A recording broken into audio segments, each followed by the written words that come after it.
Hello, dear listeners. Here's the story piler again. Today, I brought you a compilation that will give you shivers down the spine.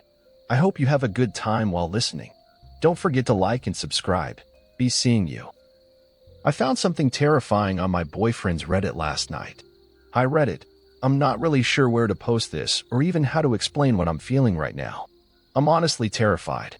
I feel like I'm living in some kind of nightmare and I don't know who to talk to. I've been dating this guy, Eli, for just about a year now. We met at a comic book convention and I really hit it off. I've never had the best luck with relationships with lots of casual stuff, nothing that felt meaningful. But Eli was different. Charming, funny, incredibly thoughtful. The kind of guy who just gets you. There was one moment early on that really stuck with me. My dog had gone missing, and I was a complete mess. Eli showed up at my apartment uninvited, but it felt comforting, not creepy. He brought me all my favorite things. Blue tulips, vanilla-flavored coffee, those red box Ghirardelli chocolates I always buy for myself when I'm sad. We just cried together. It felt so intimate, so real. I remember thinking, this is it. This is the person I'm supposed to be with. Now I can't stop thinking about how weird it was that he showed up so fast when I hadn't posted about it or told anyone yet. He just knew. I thought it was so sweet. But now I don't know what to think. Because last night, I found his Reddit account. He uses the same username everywhere. I don't even know what I was looking for, just being curious, I guess. He has a ton of karma, like 42K, and I spent a while scrolling through his post history. A lot of it was harmless, nerdy stuff, sarcastic comments, some arguments on r/movies. Typical Eli. But then I found a post from 2 years ago. It was on r/off me chest. The title was something like, I've been following a woman home every day. I watch her constantly. I feel like we're destined to be together.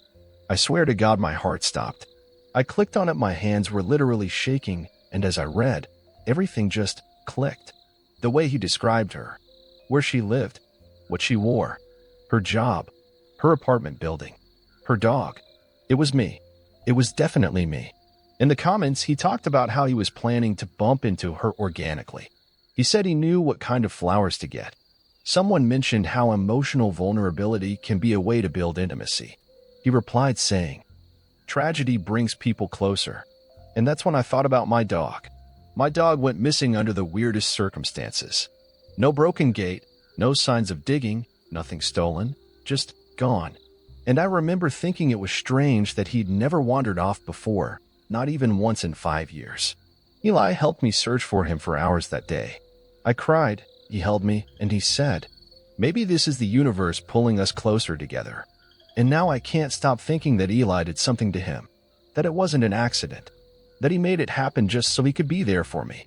He's at work right now.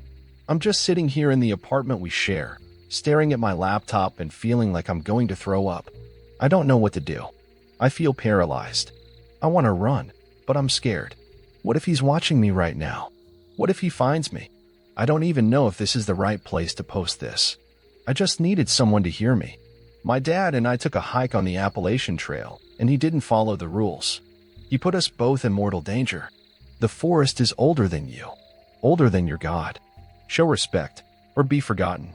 Old Appalachian saying. The summer before I started college, I set my sights on hiking a portion of the Appalachian Trail. I had been planning it for years, daily hikes through the woods in my town, solo camping trips, collecting gear one piece at a time with what I could scrape together. When I told my dad, he insisted on coming with me. For protection, he said. The irony is bitter now. I had protection. I had my bundle of sage and rosemary, coins, a lock of my hair, a sachet of salt, and iron nails I kept buried deep in my bag, passed down from my grandmother, who never once entered the forest without hers.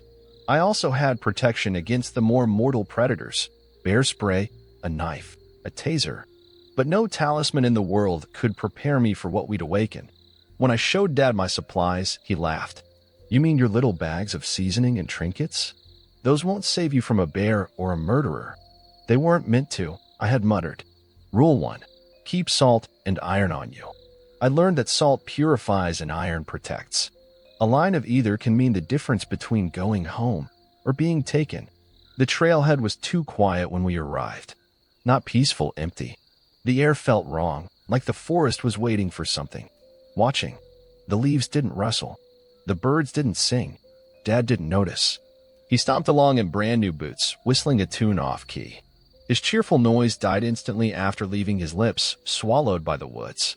I stayed silent, tucked the iron nail under my shirt where it brushed my collarbone, cold against my skin. Rule 2. Don't whistle in the woods, my grandmother had said. It calls spirits to you. We hiked for hours. As the afternoon went by, the trees changed. The pines grew tighter, closer, wrong. Their trunks were too thick, bark gnarled and blackened like burned flesh. The air grew hot and humid, despite the elevation, wet, like a held breath. Light barely filtered through the thickening canopy. Even in the middle of the day, it was gray and dim. That's when I felt it. Not saw. Felt. Like something massive, ancient, and cold had stirred beneath the earth and opened one eye. I stopped walking. Dad noticed and turned back. You coming, Ellie? He shouted, holding a walking stick that he probably found somewhere on the side of the trail. He had just broken 2 rules in one go. Rule 3. Don't speak your name too loud.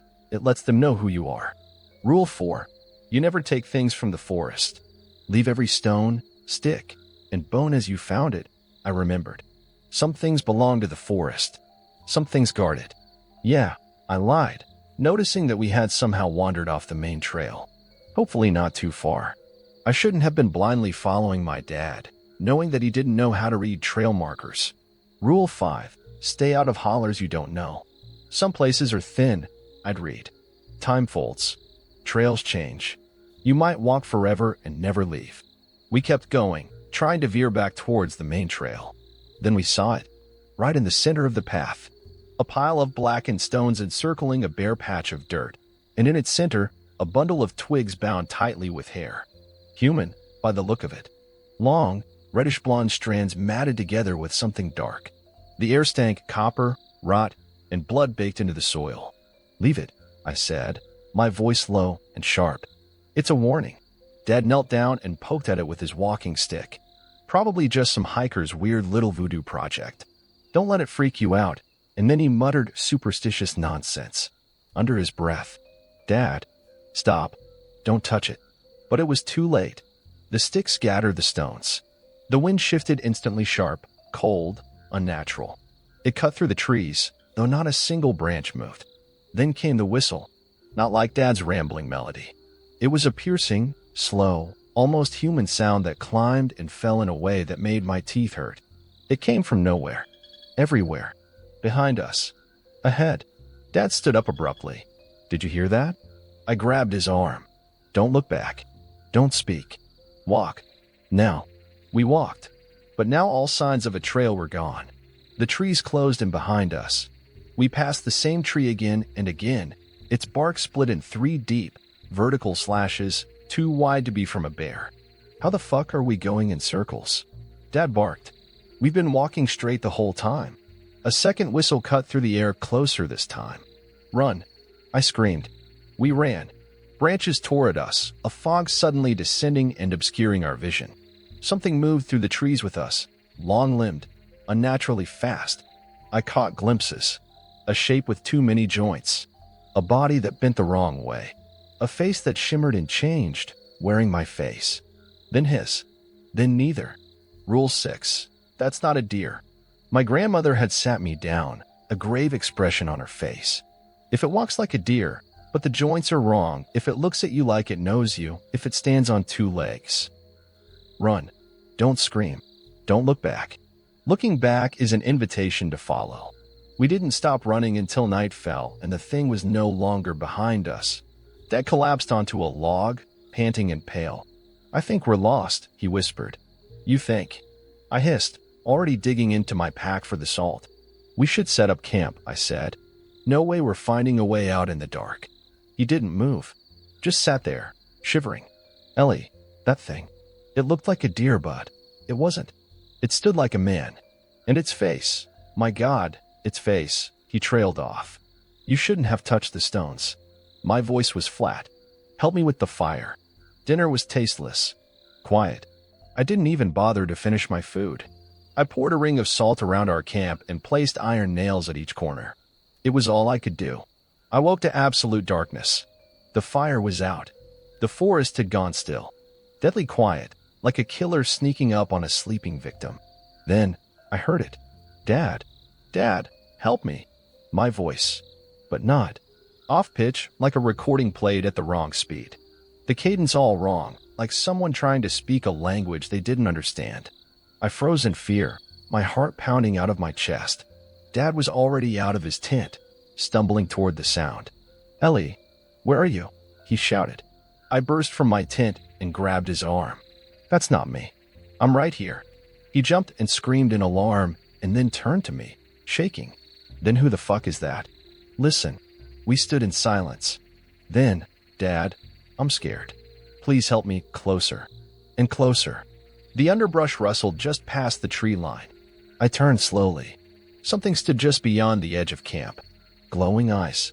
Not animal eyes, intelligent. Patient. Watching. Rule 7. If you see glowing eyes, run. More rustling. More eyes. Back to camp. Now, I whispered. We scrambled back. I dumped the rest of the salt around the fire pit in a frantic circle, hands shaking as I struggled to get the flames going again. From the trees, it came again. "Dad. Ellie. Help me." Help? Voices overlapped, changed, twisted into gurgling laughter. More glowing eyes emerged, 5, 6, maybe a dozen, all too high off the ground, blinking out and reappearing in different spots like whatever they belonged to didn't walk, but crawled. We huddled by the fire. I threw sage into the flames and it hissed and sparked. Some of the eyes blinked, some just stared. Then one of the voices whispered from right outside the edge of the firelight. "You shouldn't have touched it." The voices kept circling the camp. Some cried. Some laughed. Some whispered things I couldn't understand, not in English, not in any language people were meant to know. The sounds grated at my eardrums and I covered my ears.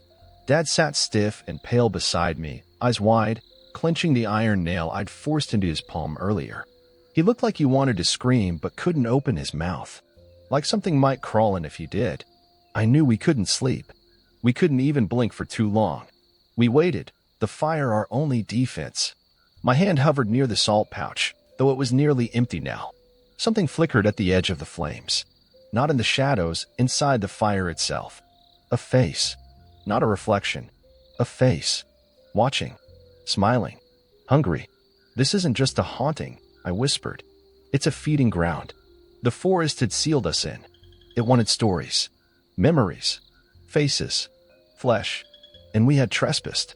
We had touched what was sacred. Broken the old laws. Sometime past midnight, the fire burned low.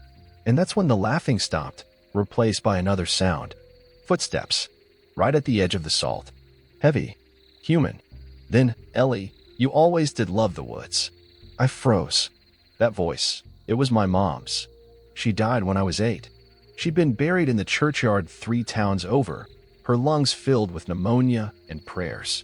I hadn't heard her voice in nearly a decade, but I knew it instantly. I turned. I had to. Something stood just outside the salt line. It looked like her. The right height. Same dress from the funeral photo on our mantle. But the face off. Melted. Smiling too wide. Eyes too big and glassy. It didn't blink. Didn't breathe. Rule 8. If you hear your name, don't answer. This is one of the most important rules. No matter how familiar the voice is, no matter how sweetly it calls, it isn't who you think it is. Behind it, something larger stirred in the trees. Something tall enough to brush the lowest branches. Antlers scraped bark as it moved, but it didn't look like a deer. It looked like something wearing a deer. Dad was whimpering now. "This is my fault," he whispered. "This is my fault." I didn't disagree. I looked back to the figure of Mom. It leaned forward. One bare foot tested the edge of the salt. The tips of her toes blackened instantly when they crossed the line and cracked, crumbled like burnt paper. She hissed and withdrew. Good. The salt held, but I didn't know how long it would last.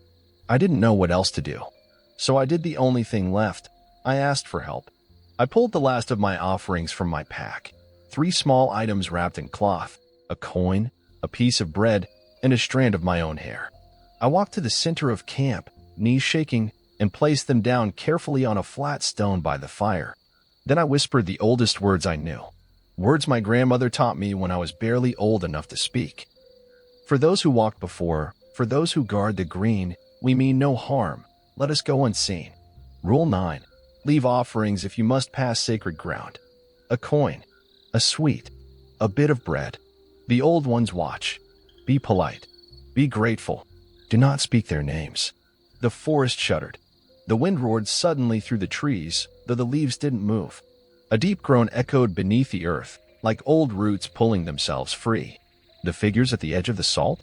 Gone. The eyes in the trees? Vanished. Even the fire quieted. The woods fell deathly silent, not safe. Not empty, but still.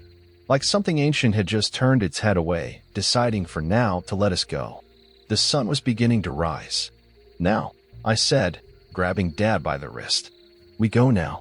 Don't speak. Don't look back. We didn't pack anything. We didn't need to. Anything we left behind belonged to the forest now. I followed a path that hadn't been there before. A trail of crushed ferns and moss, lit faintly by a silvery glow filtering through the canopy. A deer path, but not a real one. A gift. A chance. We walked. When the sun rose fully, we found ourselves stumbling out of the tree line, back at the gravel parking lot near the trailhead. Our car was still there, covered in leaves. We didn't speak until we were 3 towns away. Dad drove like he'd just been let out of prison. Hands wide-knuckled. Eyes wide. Eventually, he looked at me and said, "You said you had protection." "I did," I said. "And it worked?" he asked, nervously. I didn't answer. Because I wasn't sure it had. Because sometimes the forest lets you leave and sometimes it just follows you home. I work as a mortician. I gave a creepy old beggar $20 to leave me alone. He did, but he left something much worse behind with me. It's not a job most people dream of, I guess. I prepare the dead for their final goodbyes. It's quiet work, mostly. Precise. I've seen a lot in my time here, but nothing prepares you for some things. And nothing prepared me for him. This started about a month ago. Maybe a little more. It's all a bit fuzzy now, for reasons that will become clear. I remember the day it shifted, though. I just finished with a young woman. A girl, really. Late teens, maybe early 20s. The report said suicide. Gunshot to the face. A messy, tragic end. Her body was odd. Not in a gruesome way, not more than usual for that kind of trauma. But her shoulders, they seemed to sag, just a little too much, even in death, even with me working to make her presentable. As if she'd been carrying something immense for a very long time. Her parents, when they came to make arrangements, were devastated, of course. They kept saying she'd been struggling with anxiety. Kept talking about a weight.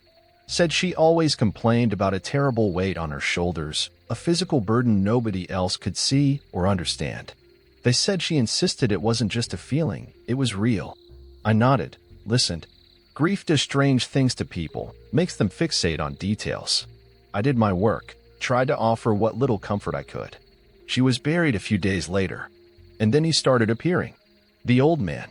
Every morning, without fail, when I arrived at the mortuary building, he'd be there, waiting, leaning against the cold brick wall by the entrance, or sometimes just standing, swaying slightly, like a dried-up reed in a non-existent wind. He was old. Impossibly old, it felt like. Not just wrinkled and gray, but ancient. Skeletal is the only word that comes close. His skin was like old parchment, stretched so tight over his bones you could see their outline, his cheekbones, his jaw, the knobbly joints of his fingers. He was abnormally thin, as if he hadn't eaten a proper meal in a century. His clothes were rags, thin and dirty, offering no protection against the morning chill. And every single day, the same routine. I'd see him from down the block, a knot tightening in my stomach. I'd try to walk a little faster, maybe look at my phone, pretend I didn't see him. It never worked. As I'd approach the door, he'd shuffle forward, his movements slow, agonizing. One hand, gnarled and trembling, would extend towards me. His eyes, sunk deep in their sockets, were like old, clouded marbles, but they'd fix on me with an unnerving intensity. "Spare change, son." His voice was a dry rasp, like sandpaper on wood. Just a little something. For an old man. Always the same words. Always that same pleading, yet somehow demanding, tone. He never got aggressive, never raised his voice. Just that persistent, quiet begging. The first few times, I felt a pang of pity.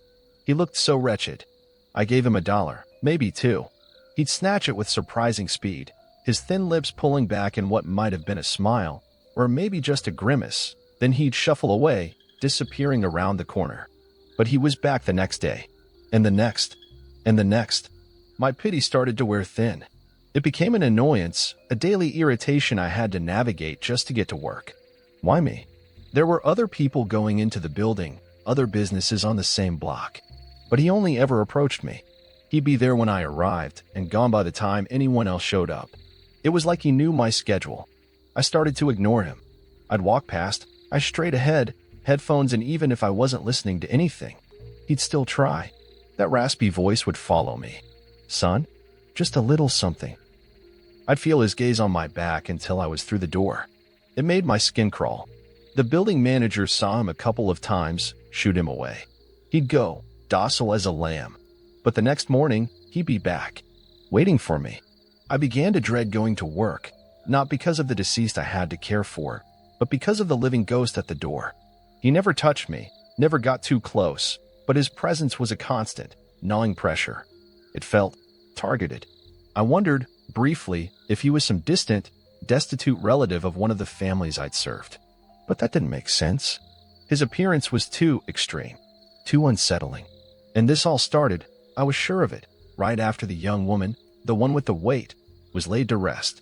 The thought flickered, then I dismissed it. Coincidence. This city has plenty of desperate people.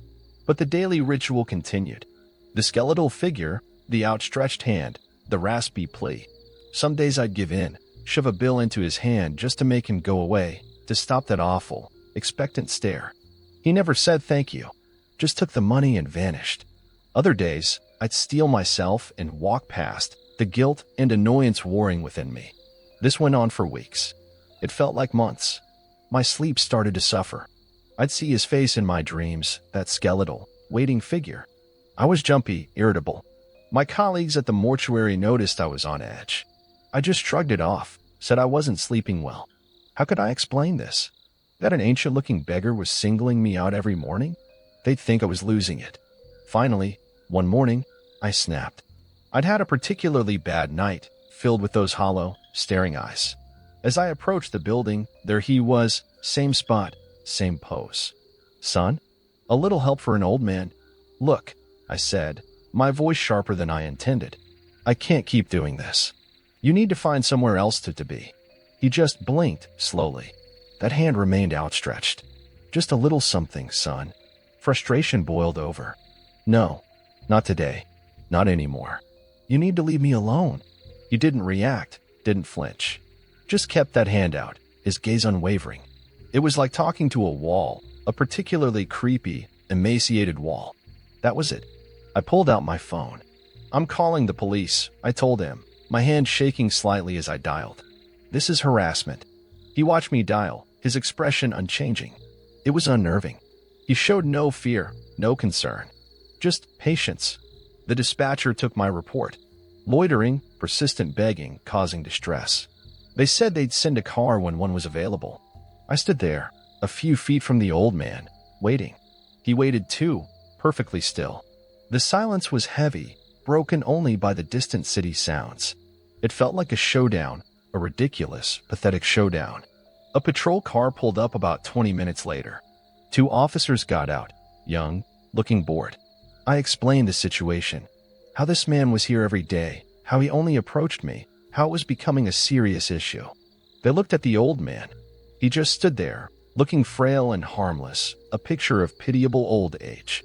One of the officers, a woman, sighed. Sir, she said to me, he looks pretty harmless. And, well, he's on a public sidewalk. Technically, he's not doing anything illegal by asking for money. But it's every day. I insisted. And he only targets me. It's unsettling. The other officer, a burly guy, chimed in. Look, we can ask him to move along. But he'll probably just be back tomorrow. These guys, they find a spot. He shrugged. Maybe, the woman officer suggested, her tone now slightly patronizing. You could just give him a few dollars? Might be easier than calling us every day. He looks like he could really use it. I stared at them, incredulous. That was their solution? Give him money? I felt a surge of helpless anger. So you're not going to do anything? We'll talk to him, sir, the burly one said, already walking towards the old man. Tell him not to bother you. But honestly, there's not much more we can do. They had a quiet word with him. I couldn't hear what was said. The old man nodded a few times. Then the officers came back to me. He says he won't bother you again, sir, the woman said. Hopefully that's the end of it. They got back in their car and drove off. I looked at the old man. He was looking at me. That same empty, expectant gaze. He hadn't moved. The officer's intervention had done nothing. He was still here, waiting. A wave of defeat washed over me. They were right. What else could be done? I was stuck with him. Defeated, frustrated, and just wanting it to be over. I reached into my wallet. I didn't have much cash, but I pulled out a 20. Not a lot, but not a little either. Enough, I hoped, to make him leave for good this time.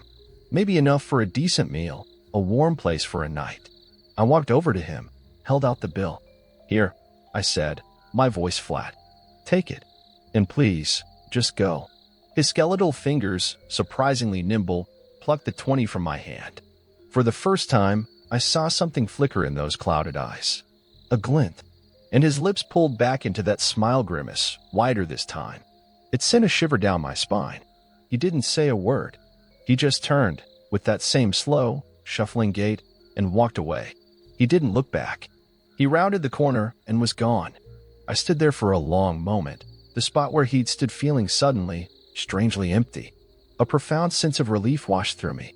Finally, it was over. He was gone. Maybe the 20 was all it took. Maybe he'd finally gotten what he wanted from me. The rest of the day passed in a blur of normalcy. I went to work, focused on my tasks. The constant background hum of anxiety I'd been living with seemed to have faded. I felt lighter. I actually ate a proper dinner that night, slept soundly for the first time in weeks. I woke up the next morning feeling heavy. Not emotionally heavy. Physically heavy. My shoulders ached, a deep, burning ache, as if I'd been lifting weights all night. My neck was stiff. I groaned, rolling out of bed. Must have slept funny. I shuffled towards the bathroom, the ache in my shoulders intensifying with each step. It felt like I was carrying something substantial. I stretched, trying to work out the kinks, but the feeling persisted. A dull, crushing pressure centered right between my shoulder blades, radiating outwards. I reached the bathroom, flicked on the light, and looked in the mirror. And I screamed. It wasn't a loud scream, more of a choked, strangled gasp. My blood ran cold, colder than any chilled room in the mortuary. My heart hammered against my ribs, threatening to break free. There, in the mirror, perched on my shoulders, was the old man. He was sitting there, cross-legged, as if my shoulders were the most natural throne in the world. His skeletal legs were hooked around my neck, his hideously thin arms wrapped around my head, his gnarled fingers resting lightly on my temples. He was a dead weight, a grotesque, leering gargoyle. And he was smiling. That same wide, lipless grimace, but this time it was triumphant, knowing. His clouded eyes, reflected in the mirror, stared directly into mine. I whirled around, hands flying up to my shoulders, expecting to feel him, to grab him, to throw him off. Nothing. My hands met only my own skin, my own shirt. There was nothing there. I spun back to the mirror, heart pounding. He was still there. Still perched on my shoulders, still smiling that awful smile. I could feel his weight. The crushing pressure was undeniable, real. My muscles were screaming under the strain. My spine felt like it was compressing. But when I touched my shoulders, there was nothing. He existed only in the reflection. And on my aching back. Get off me. I yelled, my voice cracking. I thrashed, trying to shake him loose, like a dog trying to rid itself of fleas.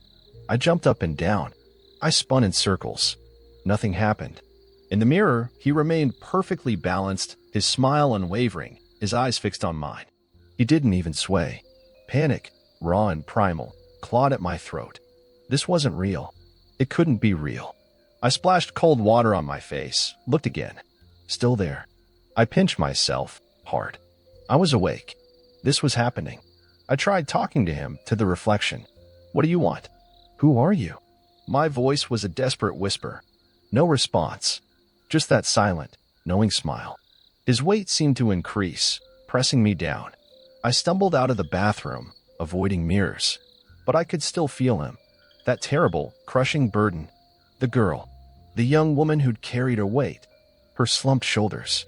The way her parents described her suffering. It hit me then, with the force of a physical blow. This was her weight. This was what she'd been carrying. And somehow, that old man, he was it. Or he was its conduit. And by giving him money, by engaging with him in that final transaction, I had taken it from him, or he had passed it to me. The relief I'd felt yesterday was a cruel joke. He hadn't just left. He'd transferred. I spent the rest of the day in a daze of terror and disbelief. Every reflective surface became a source of horror. A shop window, a car's side mirror, even the dark screen of my phone. Each time, he was there, perched on my shoulders, that terrible smile fixed on his face. And the weight. God, the weight was unbearable. Who could I tell? The police? They thought I was overreacting to a beggar. What would they say to this? They'd lock me up. My colleagues? My friends? They'd think I'd finally cracked under the strain of my job. I remembered the young woman's parents. No one believed her, they'd said. They said it was just a feeling. Now I understood. It wasn't just a feeling. It was real. And now, it was mine. I don't know what to do. The weight is always there. And every time I catch my reflection, he's there too, smiling. Waiting. I think he's waiting for me to find someone else to pass this on to. But how? And who would deserve such a fate? I think this is a curse. A curse from that poor girl, or something that clung to her, and now it clings to me. The old man was just the ferryman, and there's no one in the world who will believe me. I'm carrying this alone, just like she did. Little pink bicycle. When I was about 11 or so, I and a friend of mine became obsessed with sneaking out of the house late at night. It was never on a school night, mind you. I wasn't a scoundrel, just a bored, restless tyke looking for adventure. Ricky and I would just pick a random rendezvous point in class every Friday afternoon, a convenience store, a spot in the woods, or even one another's house. The place changed, but the time was always the same, 2 a.m. Saturday morning. The time was strategically chosen. Late enough that our parents would be asleep, but early enough to get back home before they were awake. An added bonus for Ricky was that I always brought along some soda since his parents were strictly against the consumption of sugary beverages, as he would often complain, mockingly quoting his mother. There was always one place I was hesitant to visit.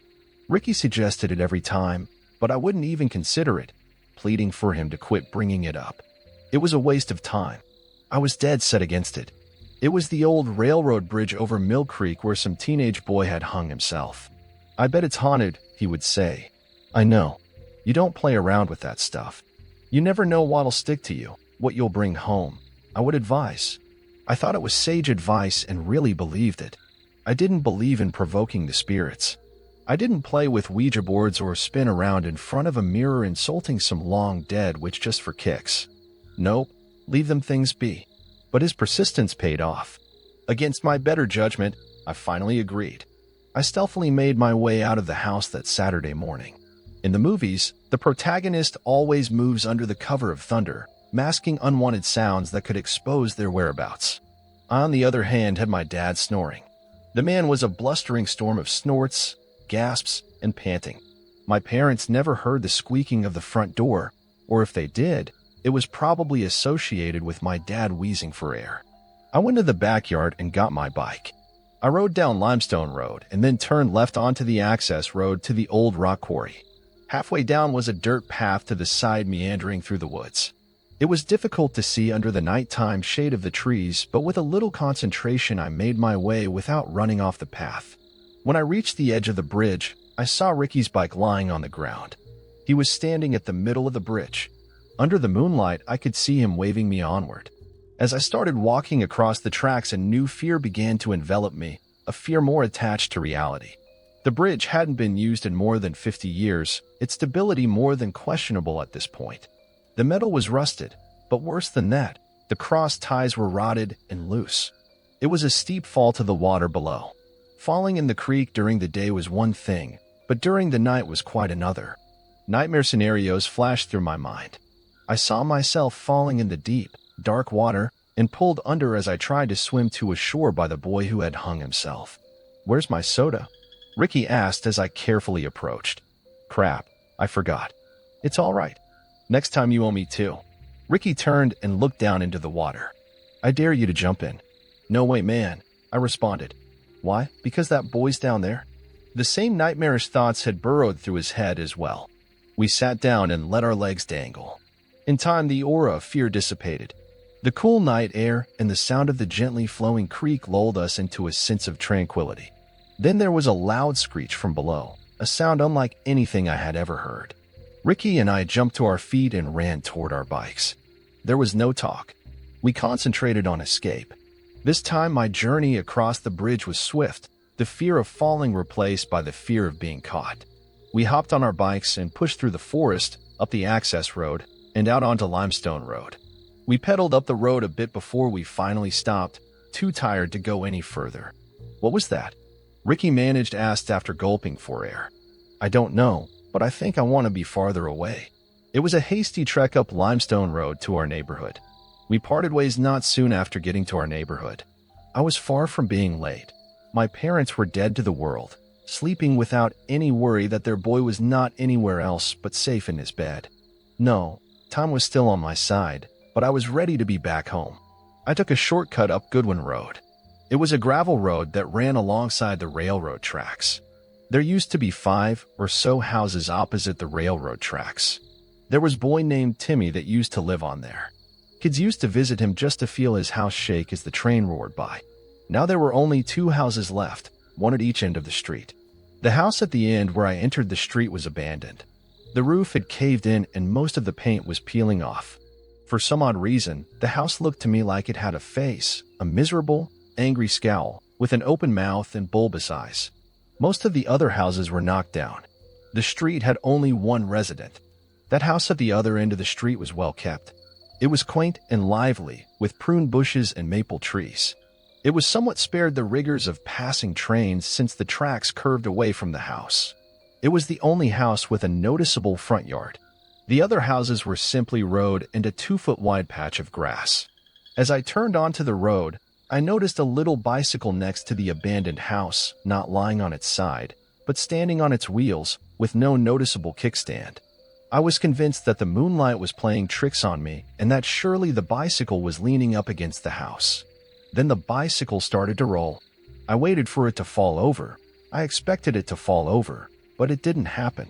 The little bicycle kept rolling towards me.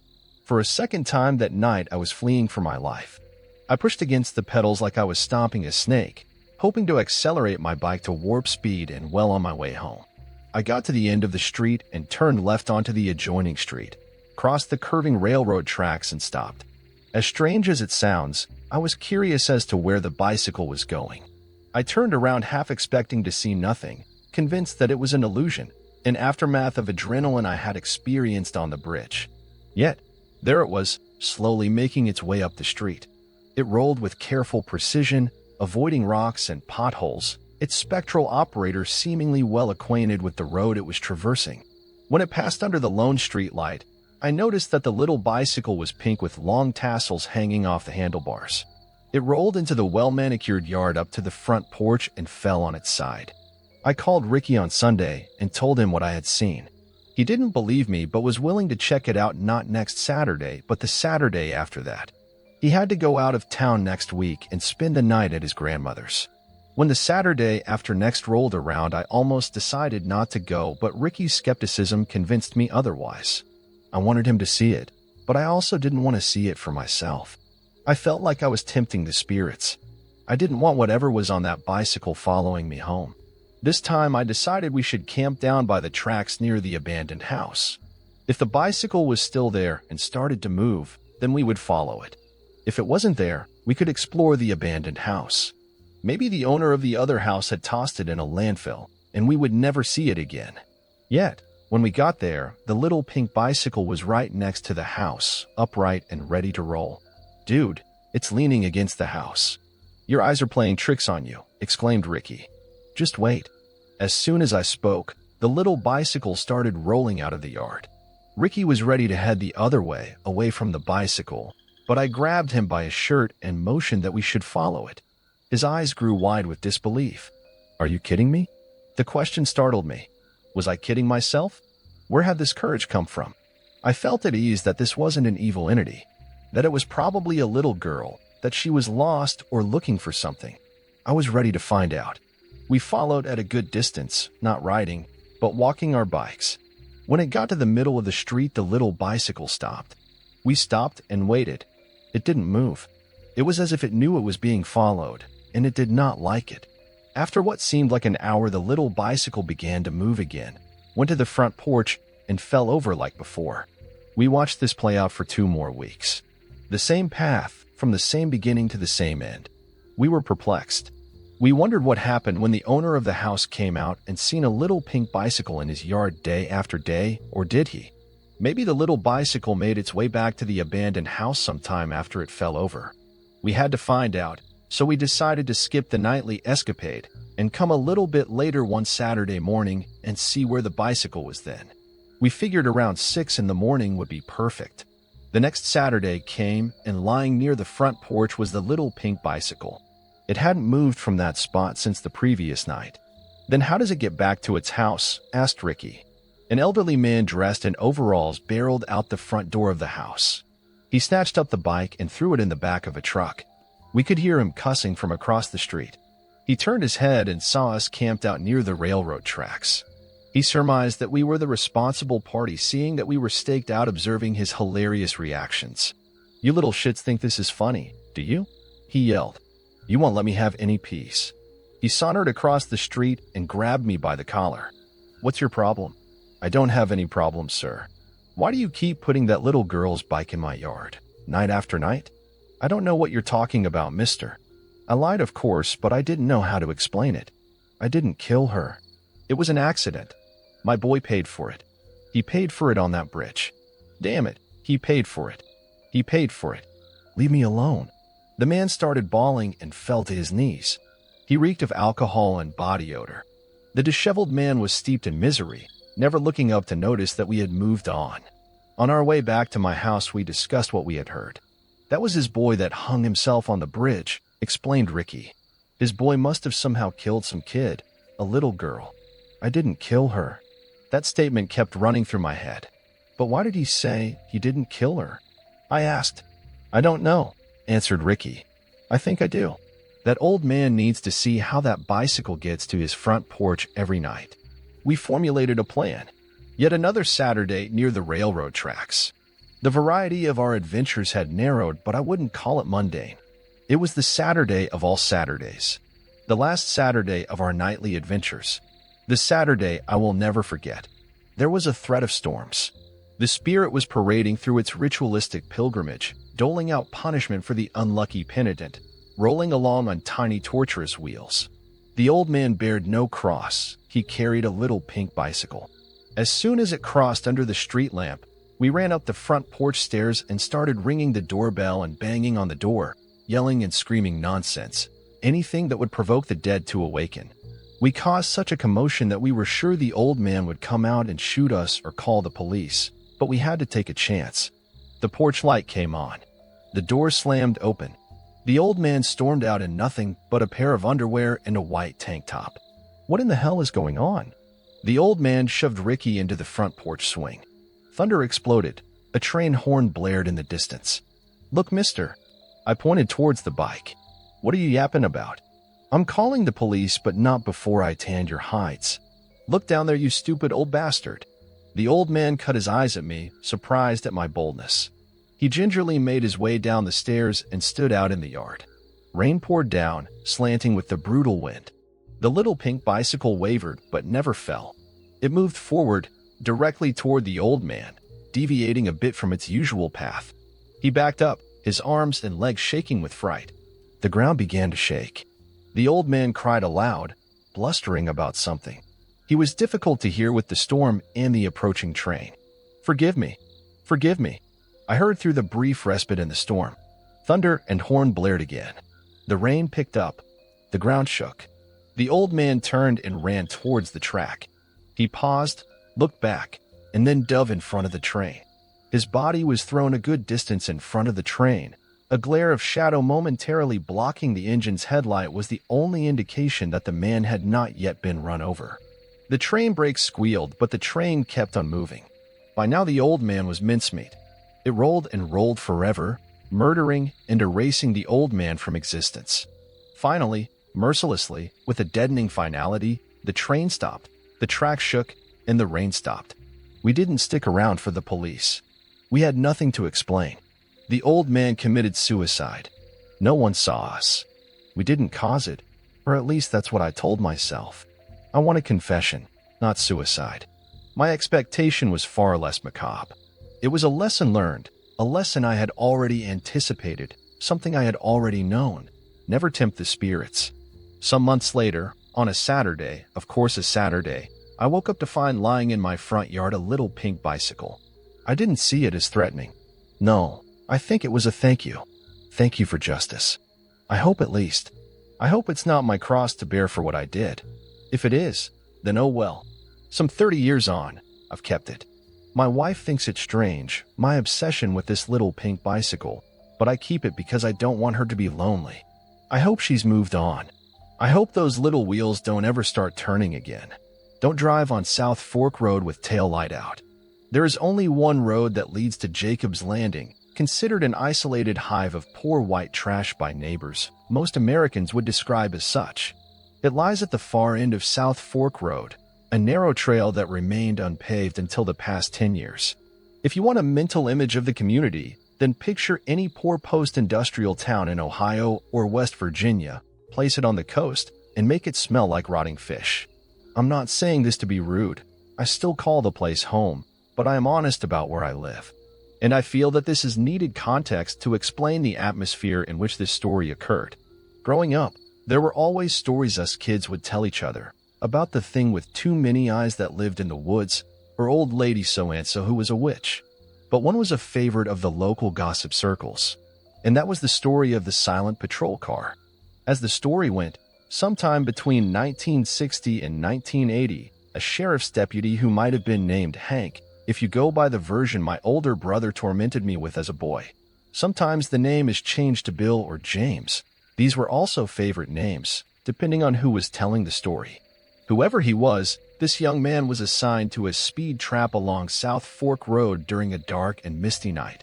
Around midnight, a car came shooting down the road like a bat out of hell, and Deputy Hank peeled out after him.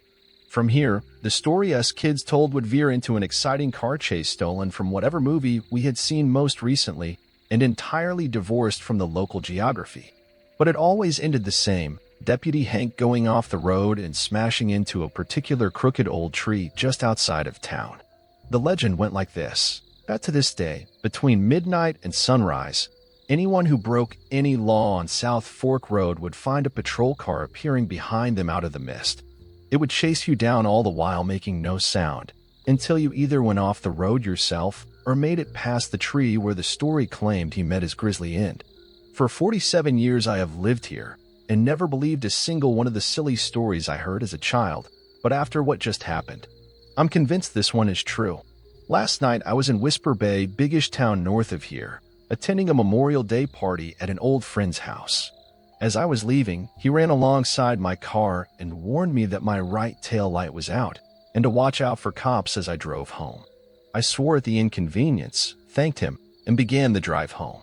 I took the back roads through an area we used to call Mud Hill, and south onto South Fork Road. I had been driving for maybe half a mile when this enormous buck stepped out in front of me, and I had to slam on my brakes.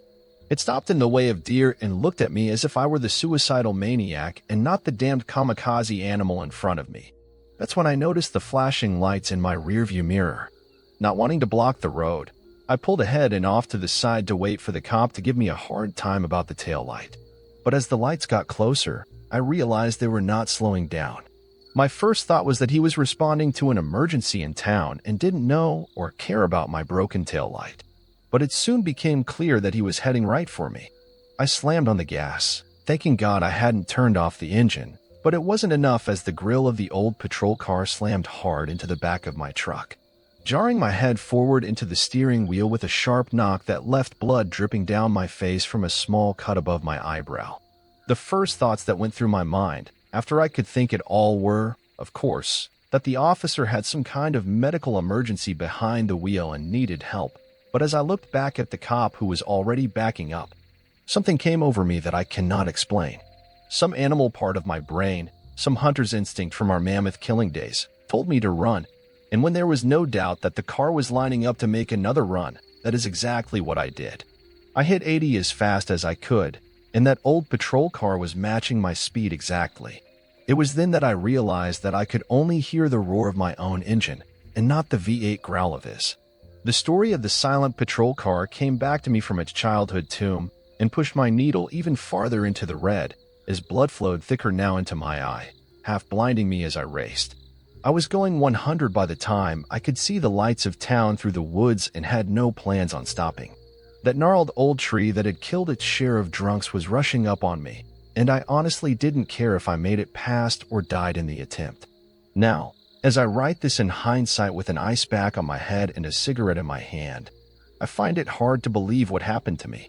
I want to rationalize this. I try to, but I can't. I know what I saw, and I know I'm not crazy. When I shot past that tree and onto Main Street like a bullet, I watched in the mirror as the patrol car behind me, never slowing, reached the tree, and then, like the flick of a switch, was gone. One moment it was there, and the next there was nothing but straight empty blacktop behind me for as far as the eye could see. I never slowed until I screamed up my driveway and stumbled blindly into my bathroom to puke. But when with shaking hands I reached for the lighter in my pocket, I found a crumpled sheet of old yellow paper, a speeding ticket dated 1974. So I warn you now, whomever and wherever you may be, not to disregard the stories you heard as kids. Oh, most of them are probably nonsense. In your case, maybe all of them, but let this stand as a warning that not all are fiction. Some are corruptions of explainable events, others are fables meant to teach a lesson. But somewhere out there in the night, there are a few that are nothing but the unvarnished truth. Drive safe. A message appeared on every screen in the world. Hide. I stared with confusion at my phone. The rest of the gang were all in on this Monopoly game. I swear to God, if you get free parking, I will literally kill your stupid face, said Evelyn. Ravi rolled the dice in his hands. Come on, sweet baby Jesus. I just need a 4. He dropped them onto the board. Fuck, he said, probably biffing it like always. I tried to make sense of it. Just a word on my screen, black text on an all-white background, a rather classical-looking font. Hide. I tapped, rather impatiently, on the expensive black rectangle. The text wouldn't disappear. AJ, Evelyn called, like a teacher busting a student. You're fucking addicted. Play board games like a normal human adult. Yeah, I am sorry. A few more desperate finger pecks at the screen, then I turned to holding the power button down for an extended period. With my free hand, I grabbed the dice, rolled a 3, landed on B and O railroad. After 2 seconds of thought, nah, fuck railroads, I said. Of course, we weren't animals. If someone didn't want to buy a property, that was fine. No auctions or any of that nonsense. House rules. Back to the phone as Hero, on my left, took the cubes and prepared to drag his sorry little shoe across go to collect his $200. A minute with the power button didn't do anything. We were entering factory reset territory. I contemplated borrowing Ravi's laptop to Google whatever the fuck this might have been. I felt the apartment rumble, albeit just for a split second, as if we were on the edge of an earthquake. I tensed, briefly. The background noise from the TV, "No one wants this autoplaying on Netflix," disappeared, following the faint sound of the flicker of static. Ravi was the first to get up. I don't, he said, talking slowly as if not to jinx it. I don't think that was an earthquake. He examined the TV, confused at the outage. He checked the wires. Shouldn't be the breaker. I don't have that much stuff plugged in, do I? I grappled with the sad, likely hacked state of my phone, and that weird word staring me down. Damn, that's fucking weird, I heard Hero say, half laughing. Head lifted. What? I asked to catch Hero turning his phone to me. His home screen too had been replaced by black text atop white. Hide. Evelyn, as anti-technology as it comes, had properly clocked this reprieve as her time to quickly respond to long outstanding texts. The fuck, she said. What is this? At my confused look, bordering on scowl, resting scowl face, she flipped her phone around to show me the damage. It was the same on hers. I grew a bit nervous. Ravi, where's your phone? I asked him. I'm sure it's somewhere, he said, still tinkering with the TV. Likely not due to any of his troubleshooting. It flashed back to life, red power light at the base blinking steadily. A simple message now appeared on the big screen. Hide. Ravi asked, grabbing the remote and pressing buttons to switch back to Netflix, but nothing was registering. Dude, I said. He turned around. I showed him my phone, Hero and Evelyn showed theirs. He looked back at the TV, then at us again. Wait, how's that possible? Is that like an Amber Alert? Hero asked. I mean, I guess, but that's a push notification. This is like, completely overtaking the screen. Ravi's brows furrowed. On different hardware, too. A hack? I asked. He shrugged. That's kind of a weird hack, no? Government experiment? Hero again. A thought came over me. I walked to the balcony, slid the door open, stepped out onto it. I have Sauron the city from Ravi's 14th floor apartment. In the neighboring apartment towers, most of the units had blinds down, curtains closed. The few unshuttered, however. I felt like that guy from Rear Window contained strangers staring perplexed at their phones, at their computers.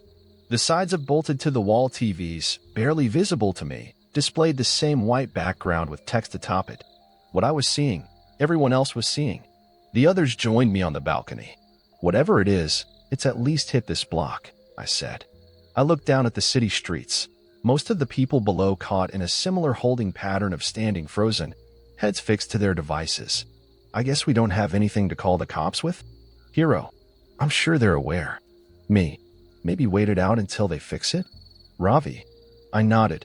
And yet, I could tell Evelyn was a bit perturbed, forcing magnetic thoughts to imbue her silence with weight. Thoughts? I asked her. I mean, should we do it? She asked. Do what? Ravi. Hide. Her again. Hide where? Ravi again. I don't know, she said. I mean, we're already in my apartment. I'm sure that's good enough, right? He said. A pause. Let's not lose our heads, Ravi continued. This is nuts, but it's not. I mean, it's not like, literally hide, right? Hero clicked his fingers. What if it's viral marketing? Like for a movie? Hero with the necessary but unintentional levity. Hacking our phones so we can't use them? I don't know if that's in Lionsgate's purview, man, I said. Then, head turned to Evelyn. But hide. The flicker in her eyes more than meant that she'd sided with the light bulb in her head. She returned to the inside and got to exploring Ravi's apartment carefully. What are you doing? Ravi asked, trailing. Hero and I followed. I don't care if I look stupid. It could be a warning. Maybe something is happening, she said.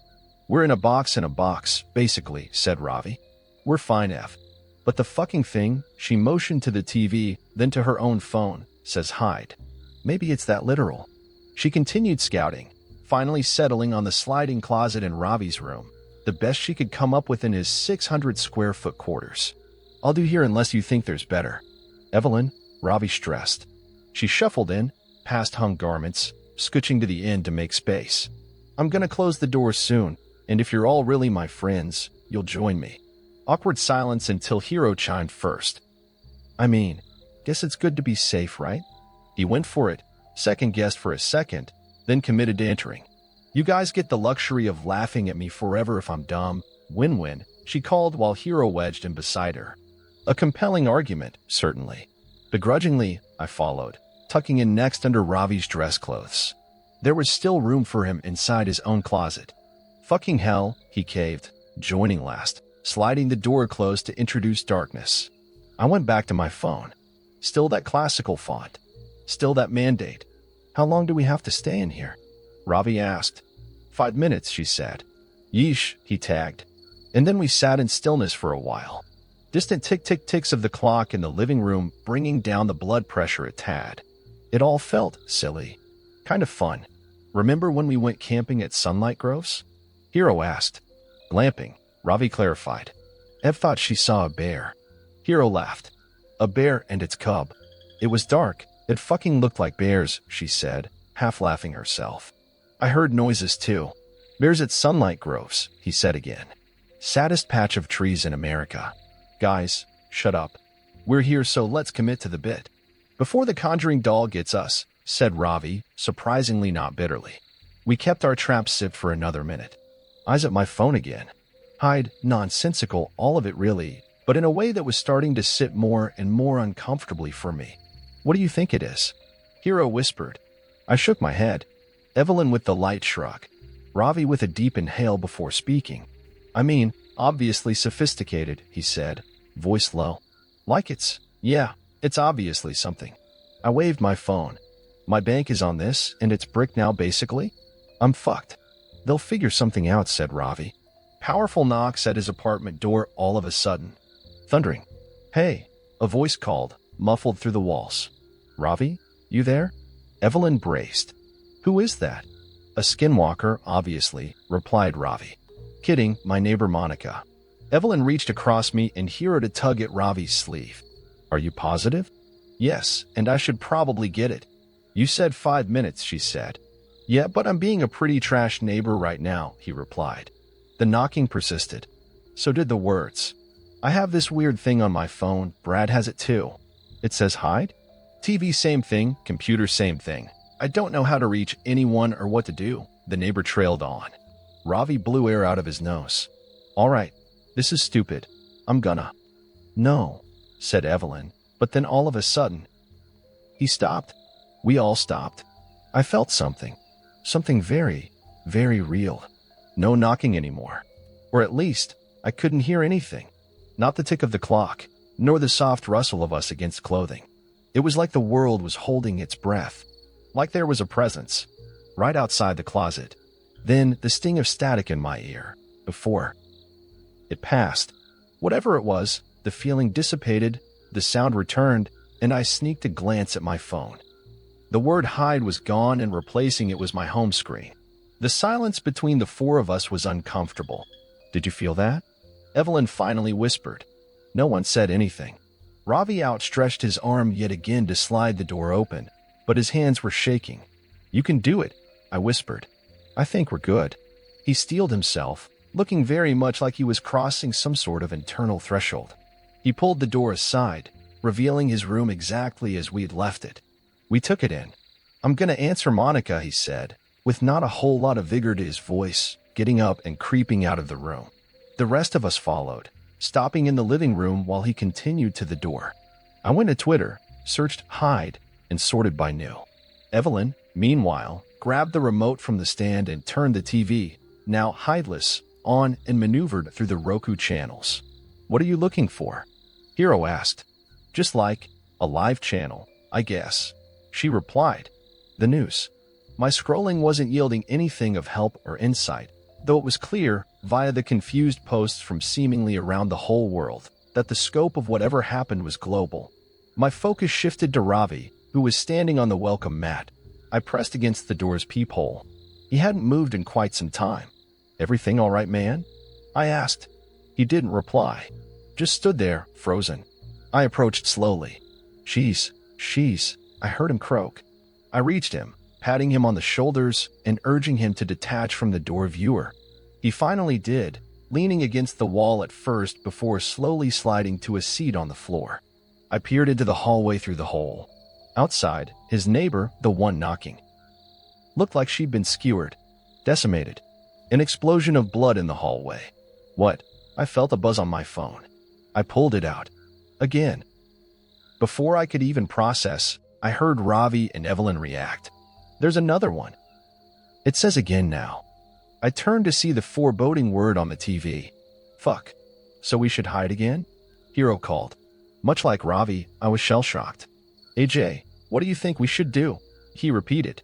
Evelyn, I said, trying to force the words out of my mouth.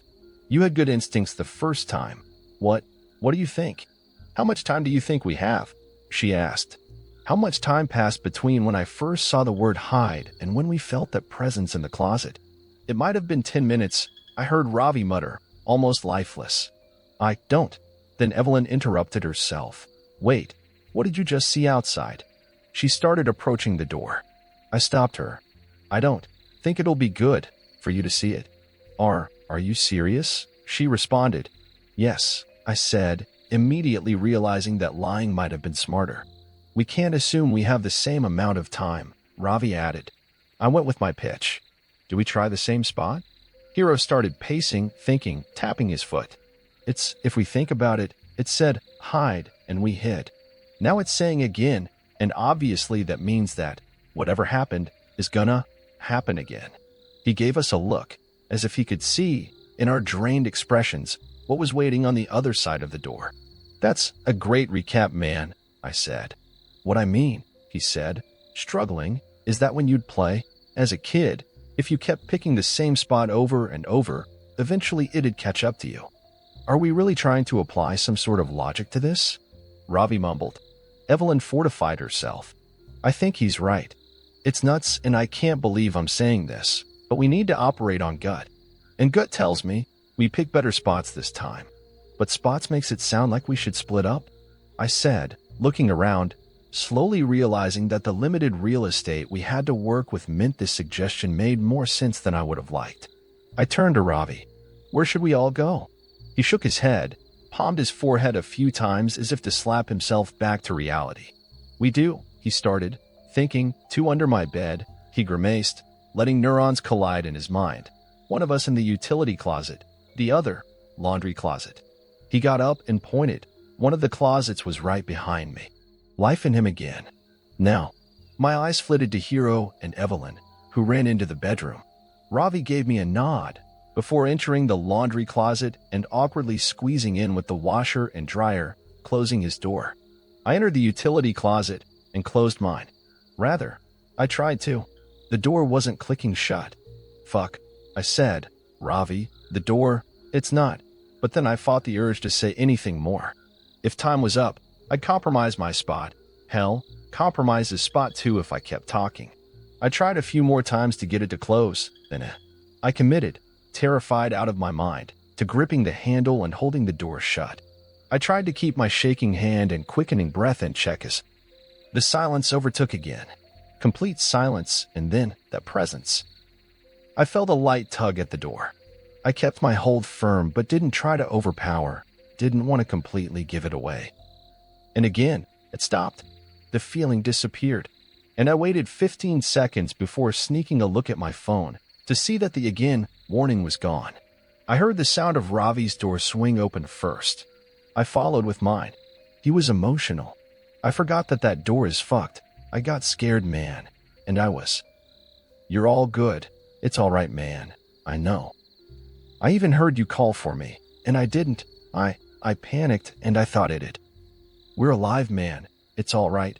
And immediately I remembered it wasn't just us. Evelyn and Hero. Right, he said. We rushed to his bedroom.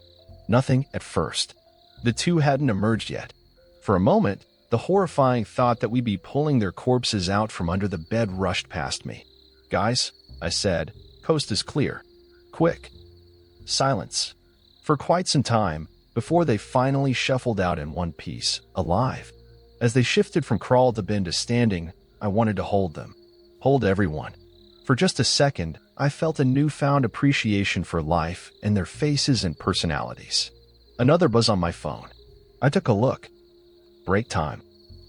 I let out a sigh of relief and showed the message to the others. I guess that's good, Evelyn said. A second to catch our breaths after this fucking craziness. But then what? Ravi asked. Is this just gonna continue? We walked into the living room together, nervously. We haven't even gotten a single second to wrap our heads around this. Evelyn again. Something in me didn't seem right. I didn't feel good. Hey, Ev, how'd you know that we should have stayed in the closet for 5 minutes? Hero asked, somewhat pointedly. I clocked minor annoyance in her face at the question. I didn't know anything. It was a guess. But I mean, yeah, you guys were fucking lucky I was here and pushed for it. Because fuck were you all being stubborn. Hero wore a strange expression as he looked at her. All right. Sounds like you want to say something more, she said. Why would I? What makes you think I did? Ravi interrupted Hero by stepping between the two of them. Holy hell, keep your heads on, people. But as he said it, and maybe it was just an aberration in my mind, but I couldn't help but feel something significant stir within me, something really inflame. as if even though his face was straight, he was concealing some sort of inner smile at what was happening. "Hero, I think you're focusing your skepticism in the wrong direction," I said. Ravi's expression turned irritated, which all but confirmed it for me. "I don't know if you want to be mad at the person that saved us the first time," I said, trying to make a point by motioning to Evelyn, but as I looked at her, something felt wrong there too. I contained it. Or rather, the person who wanted to open the closet door. And then something even more obvious hit me. "Wait, Ravi, you tried to kill me." And all of a sudden, I was glaring at him, my temper rising by metric tons every second as if it was all starting to make sense. Evelyn and Hero joined me. Ravi looked incredulous.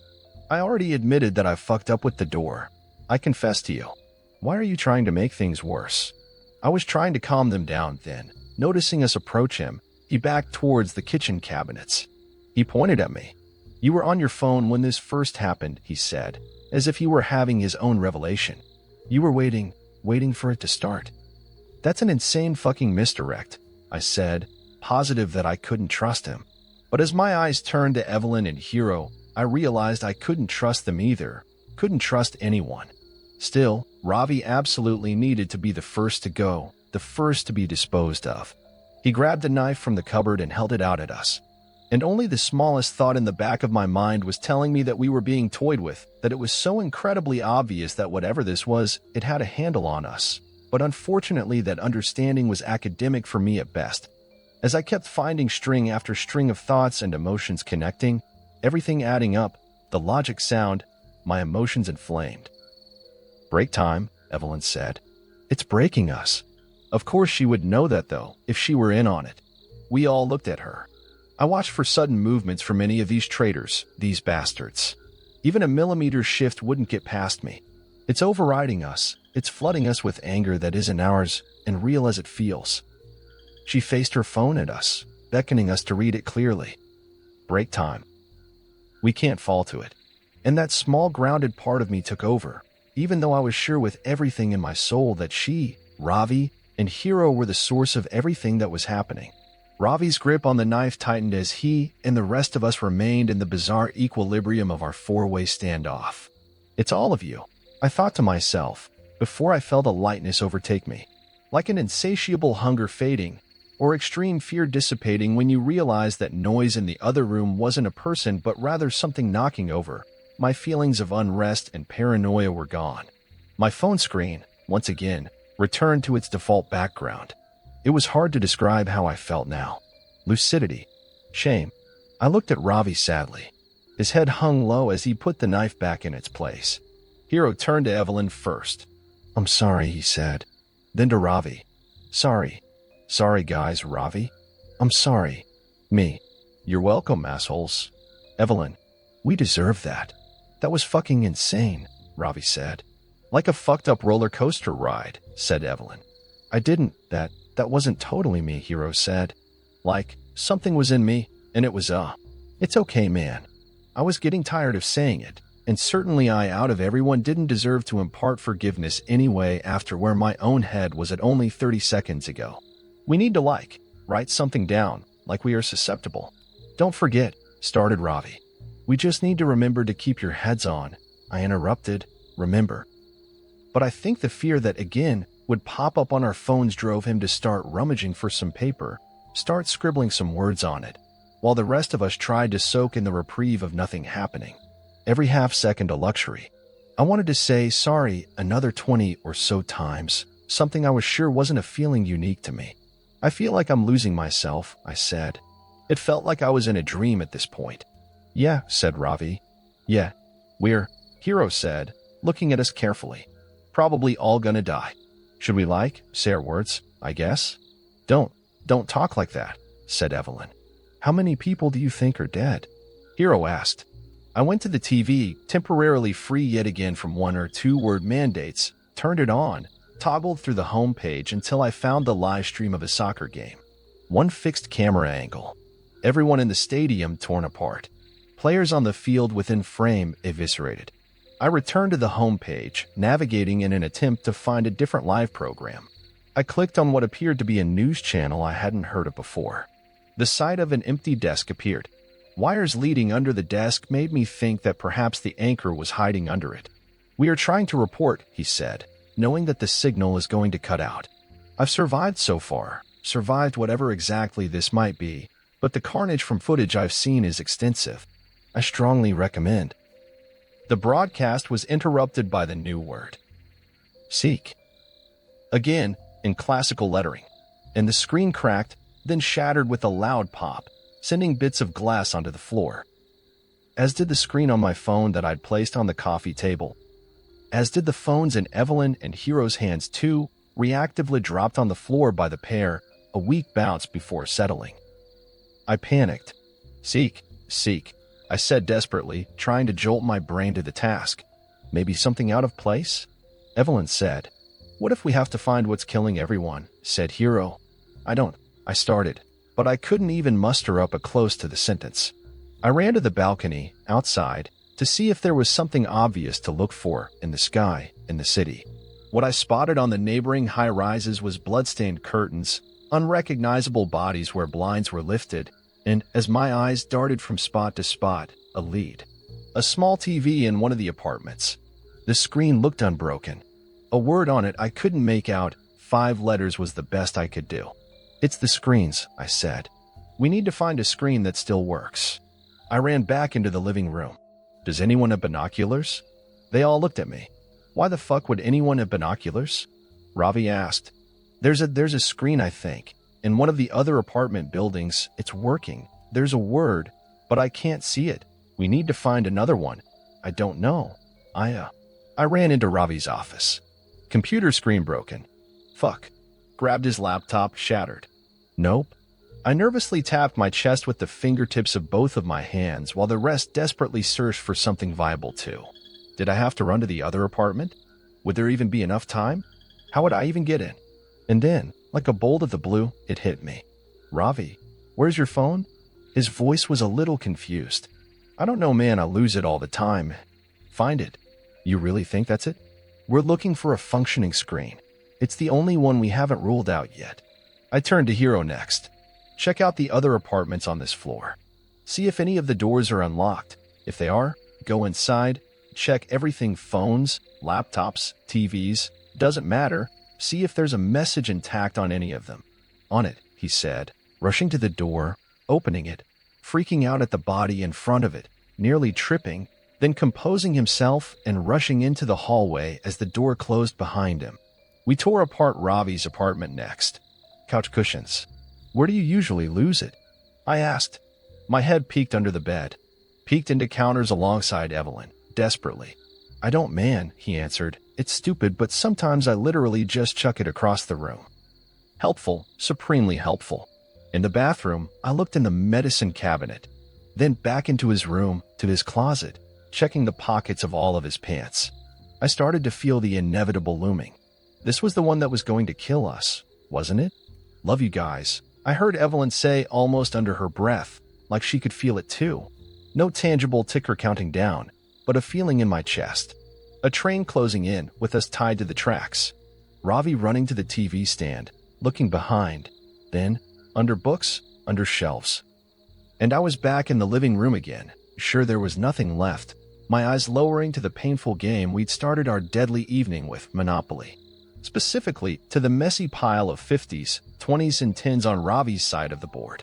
I knew his etiquette for swapping some of them out for hundreds was quite poor. The cash stacked high, which made sense, he was crushing all game. And yet, I crouched and did an even more aggressive sweep of the spot that we'd started our desperate search at, to discover his preserved Samsung Galaxy A35 underneath the fake money, with a new word to greet me. Smile. And it really did feel like time was up this time. "I found it, you have eat a smile." I screamed like a goddamn auctioneer. Evelyn turned first from her spot in the kitchen. "What?" I ripped the phone from the ground and held up the message to her. "Smile." She mirrored my uncomfortable expression, all teeth, feigned happiness, as did Ravi as he bolted out of the room before even seeing the message on the phone or my intense eyes. Hero threw open the door. "Couldn't find anything. I'm sorry," he screamed. He saw our wide smiling faces and our eyes screaming at him to get the hint as I tried to mouth the word while keeping my pose. but instead it sounded like SMUCHH. And yet, despite the confusing sight, with the luckiest stroke in the world, he copied and showed me those pearly whites. I retained my beaming smile, feeling a tear of fear travel down my cheek, my eyes glued to Ravi's phone in my hand, hoping and praying that we wouldn't all get torn apart. And the word disappeared. I showed the group the proof, and one by one our cheery expressions dropped to our default nervous frowns. Resting scowl face restored. A collective exhale. "I can't fucking do this," said Ravi. "I know," Evelyn added. And unlike some of the gaps we'd been afforded in the past, I already spotted a new message on the single, remaining functional phone left in my right hand. Point to sacrifice. I could feel the group's eyes on me. I couldn't hide the misery. "What?" Ravi asked. "Point to sacrifice," I said, barely legible. "EJ?" Evelyn asked. I tilted the phone so they could read it. I couldn't say the words any louder. My body wouldn't let me. Underneath the words, a timer had been running. One that was already down to 145, 144, 143 by the time I flashed them the phone. And yet still, all of us needed more seconds to let it settle. I felt defeated. Truly, this time. "All right," said Ravi, cutting through the holding pattern. "So what? We talk it through with the time we have left? Maybe we all agree on someone to point at? I mean, hey, fuck knows what I have to live for. Hero next. My family, mom, dad, siblings, I wasn't even thinking of them this whole time. They're all probably dead, Yeah, I interrupted, his words hitting me immediately and curbing any remaining social etiquette I had left. Everyone I had ever known was likely gone. Wow. Evelyn smiled at us softly. "I just have you guys now," she said. "So yeah, fuck this," she said, immediately pointing to herself, almost causing me to die right there in fear she'd be torn apart immediately, but the counter was still ticking down. "I flipped the board on this bullshit," she said, without wavering. 112, 111, 110. Hero pointed to himself. "Fuck it. Yeah. You know what? I flipped the board too," he said. I looked at him, almost nervously, exasperated. "Really? After all that? Guys?" 107, 106, 105. "If there is a hell," Ravi said, "unlikely, but what the fuck? Maybe we dodged that bullet." He curled his index finger back towards himself. "Flip the fucking board." I just looked at them. It was strange to feel a deluge of selfish thoughts flood into me all at once. 040, 039, 038. "All right," I said, copying my peers. "Let's do it." I pointed at myself too, like we were all playing Simon Says or something. 033, 032, 031. I took an appreciative look at my old friends, the longest-standing friends I'd ever had in my stupid life. And then, at the Monopoly board we were playing on. It really was quite an awful game. I wasn't sure why we'd always subject ourselves to it. 027, 026. I saw the pile of money on free parking. 023, 022. The only way to make it fun was to play with bullshit rules, house rules. 020, 019. "Wait," I said. "Follow me." I sprinted to the door. I opened it, held it open for the rest. 015, 014, 013. I pointed at Ravi's dead neighbor in the hallway in front of the door. Monica. We didn't know what we were dealing with until she died. Her sacrifice gave us a chance, I said, almost looking up as if I was speaking to whoever was enacting this terror on us. I was aware it was a reach. 009, 008.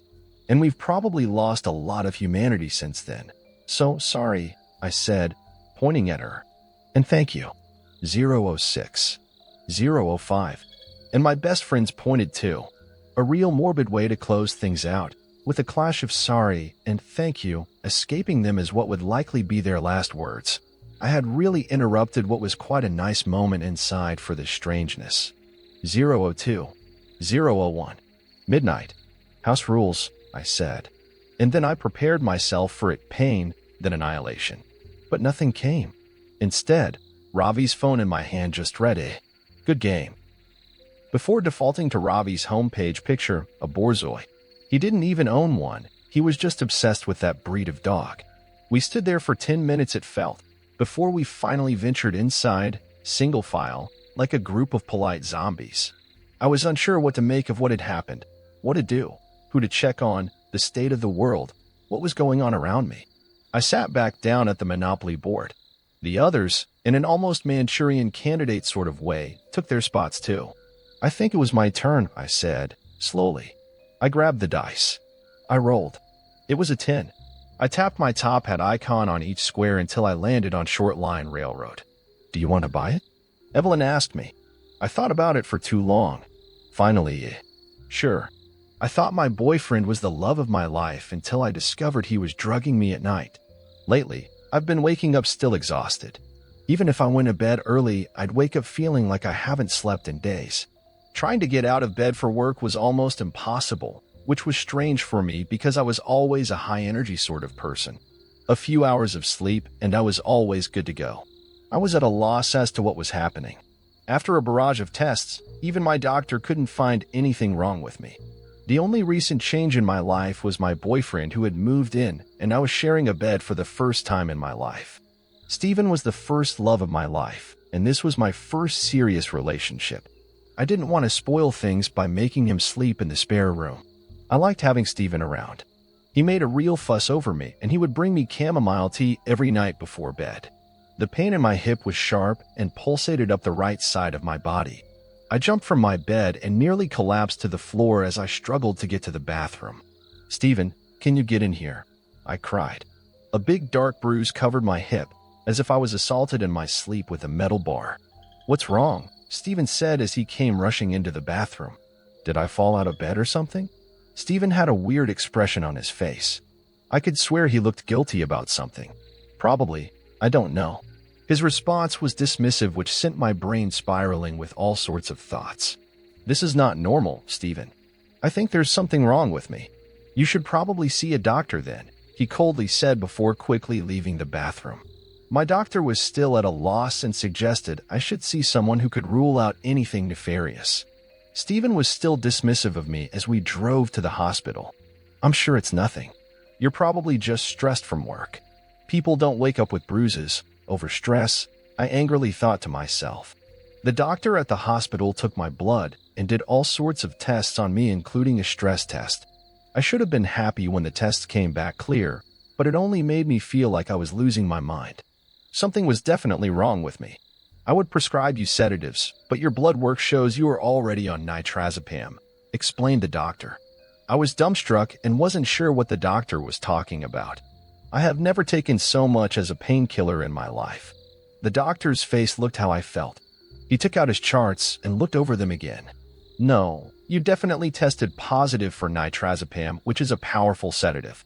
Later that evening, as I sat in bed, a million different thoughts ran through my head. How is that even possible? I thought to myself. As I sat there, Stephen walked in with my chamomile tea, and just as I was about to put it to my lips, I was struck by the most unnerving thought. The realization that my boyfriend was drugging me hit me like a ton of bricks and filled me with a dread I had never felt before. I emptied the contents of the cup down the sink in the bathroom before jumping back into bed. "Was it hot enough for you?" asked Stephen as he jumped into bed beside me. "Perfect as always." I felt as if I was lying beside a complete stranger. Had I ever really known him?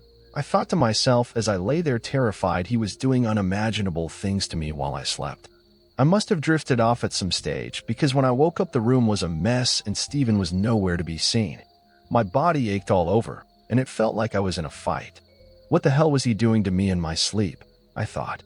I had made the decision to go to the police, but I needed evidence, or it was just my word against his. I had purchased a hidden camera and set it up in the bedroom, pointing it towards the bed. I woke up exhausted as usual, which unfortunately meant you had done something to me while I slept, but I had it on camera. I opened my laptop to check the footage. For the first couple of hours of sleep, nothing happened. For a moment, I had hoped I was imagining everything until I watched myself jolt from the bed. At first, I couldn't believe what I was doing. It felt like I was watching a horror movie as I watched myself crawl up the bedroom wall like some possessed demon. I continued to crawl up the wall onto the ceiling, looking down over Stephen like I was ready to pounce on him. Stephen woke, and it was strange watching him because it was like he was prepared for what was happening and didn't seem fazed by it. He took a stick out from under the bed as I pounced from the ceiling above, and he spent the next hour fighting me off. I watched as he subdued me on the bed before pulling out handcuffs and cuffing me to the bed. I looked at the marks on my wrist, which made sense now. As soon as Stephen came home from work, I ran and threw my arms around him. "Why didn't you tell me what you were going through every night?" Stephen shrugged his shoulders. "I thought you knew, and usually the drugs I was giving you made things a little easier. Why are you even still with me? My last girlfriend was a jealous psychopath. You're a walk in the park compared to her." My neighbor has been beckoning my children from his window at night. I, 33M, live in Texas with my daughter, Alicia, 8F, and my son Jay, 4M. Their mom has been out of the picture for the past 2 years, not dead, just a piece of shit, and I've managed pretty well as a single father. The three of us lived in a 2-bedroom in a nice neighborhood. I've got a solid job, and the kids are thankfully healthy. Everything was smooth sailing until one night, 2 months ago, during which I was awoken by Jay poking me in the face. He was sobbing violently, though I recognized it as the "I'm afraid" kind of crying as opposed to the "I'm hurt" kind of crying, which made me a little less worried. Jay's always been nightmare-prone, so I assumed that's what was causing him distress. When I asked him what was wrong, though, he said, "The man in the next house is making scary faces at me." I'd heard my fair share of Jay's stories about monsters terrorizing him from the dark corners of his bedroom, but this was something new. I assumed he meant our neighbor's house, and the lack of fantastical elements in his description made me uneasy. It felt too specific to be one of his usual nightmares. I got out of bed and walked with Jay and Toad to my kids' room. Alicia was awake in the top bunk. From the soft glow of their nightlight, I could see her crossing her arms and scowling down at her little brother. I didn't turn on any lights to give myself a better view of the outdoors and peered out the bedroom window. Their window had curtains on it, but for once they hadn't been drawn all the way, and there was a small opening between them through which Jay must have looked out. One side of the neighbor's house, the one to our left from the street, was visible from Alicia and Jay's room. There were 2 windows on the neighbor's side of the house, but it was too dark inside to see anything. I recalled from what I'd seen in the daylight that the window on the left, the one closest to the front of the house, was the kitchen. I wasn't sure what the window on the right was, as it always had its curtains drawn. I asked Alicia if she'd seen anything, and she shook her head. "He's always having nightmares and crying. I don't want to share a room with him anymore, Dad. I never get any sleep. It's not fair." Of course, hearing that made Jay start crying again, so I let him sleep in my room for the night. He has this Team Indy indoor camping tent that he prefers to his actual bed. Honestly, at that point, I half suspected his nightmare to be a ploy to get me to let him camp. Anyway, I guess I'm a total pushover because he slept in that tent in my room for the next 2 nights. On the 3rd night, I was again woken up, but this time by Alicia, who was standing over me and shaking my arm. That kid hadn't woken me up in the middle of the night for years. When I asked her what was wrong, she said, "The neighbor was making faces at me." Those words, and the fear in my daughter's voice, really put me on edge. I closed the curtains when I said goodnight. "Did you open them?"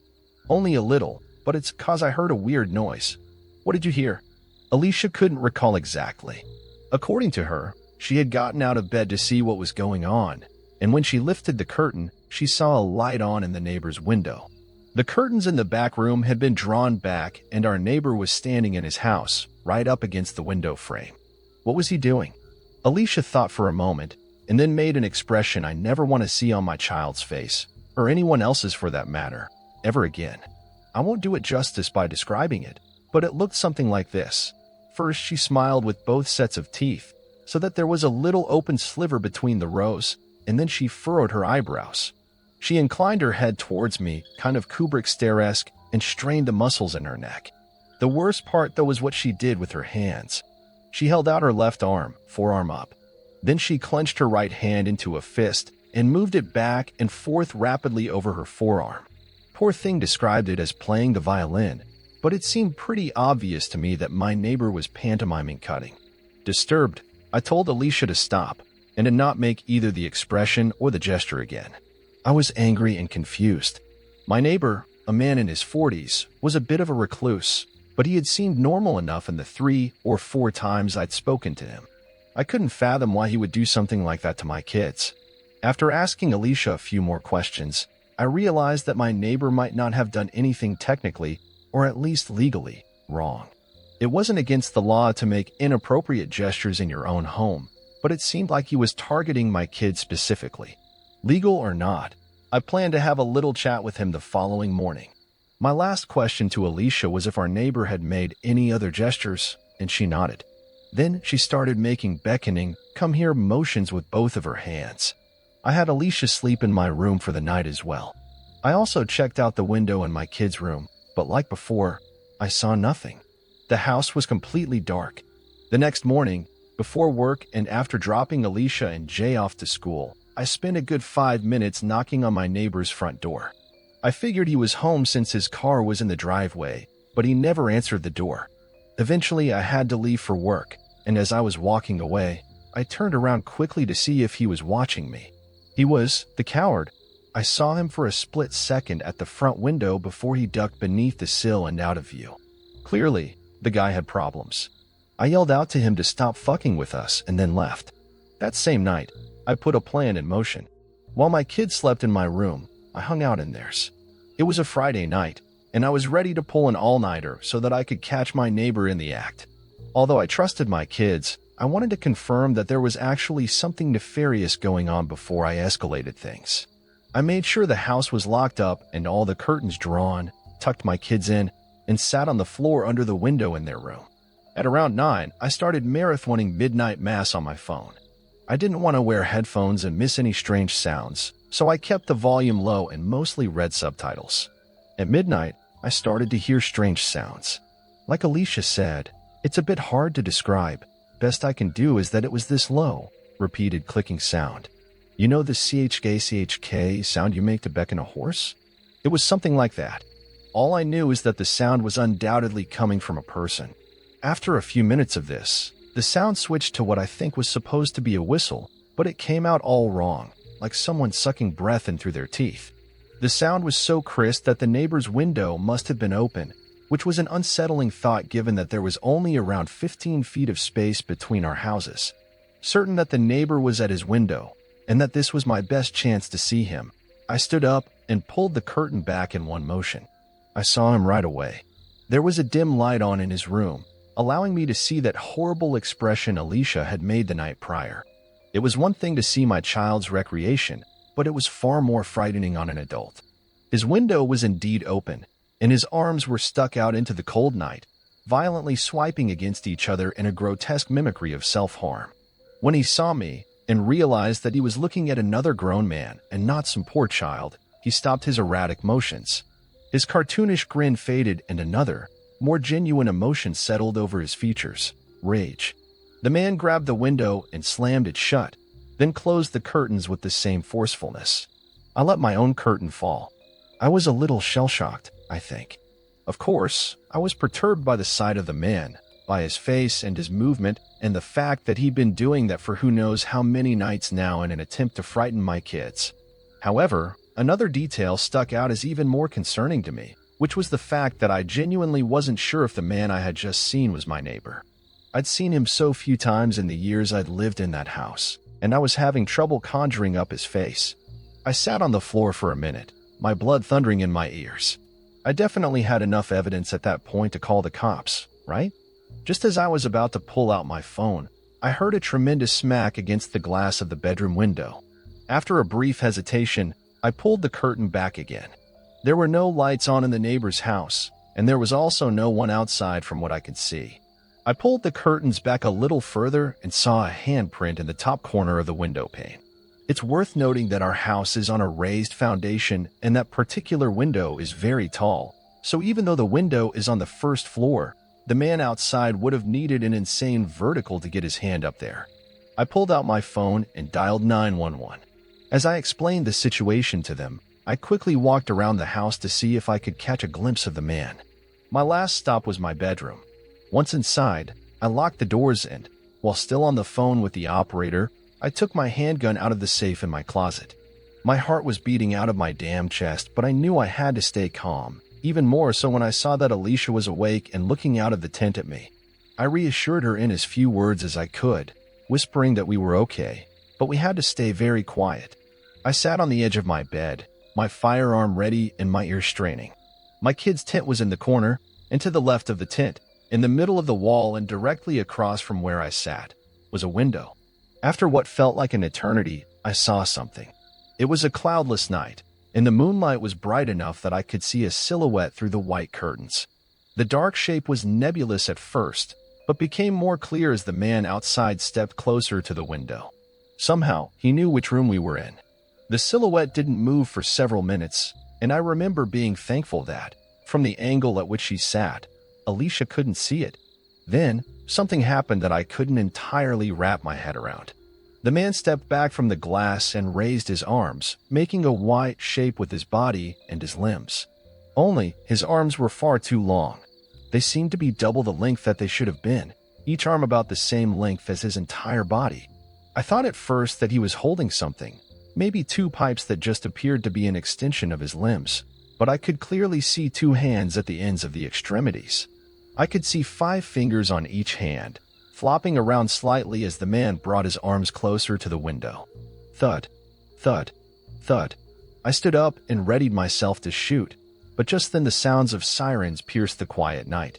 The man outside banged his hands against the window one last time, and then it was as if someone had sliced his arms at the elbows. His forearms seemed to shear right off, and the man took off running before they so much as hit the ground. When the police officers announced themselves, I answered the door and explained the situation to them. 2 officers, a man and a woman, asked me a few questions about my neighbor, which I assume was necessary to establish probable cause for a search. Once finished, they told me to stay inside with the doors locked while they investigated the neighbor's house. I watched them through the window of Alicia and Jay's room. They knocked on the neighbor's door, and when no one answered, they tried the front door handle. I watched the unlocked door swing open. The 2 looked at one another, and then entered. I'm not sure what they found inside that house. All I know is that when they emerged a few moments later, they both looked very disturbed. When I went outside to ask what they had found, the female officer told me simply, "Your neighbor's dead." The rest of the night was a blur of strangers in uniforms filing in and out of my neighbor's home. Some came to my porch afterwards to ask me questions, and none offered me any answers. They moved with tight-lipped efficiency, their faces guarded, their words clipped. At one point, I wandered to the side of the house and found several people photographing something on the ground outside my bedroom window. Before they could ask me to leave, I made out the gruesome shape of 2 human arms. The kids and I have been staying in my parents' apartment for months, and I think everyone, even Jay, is getting tired of the cramped living situation.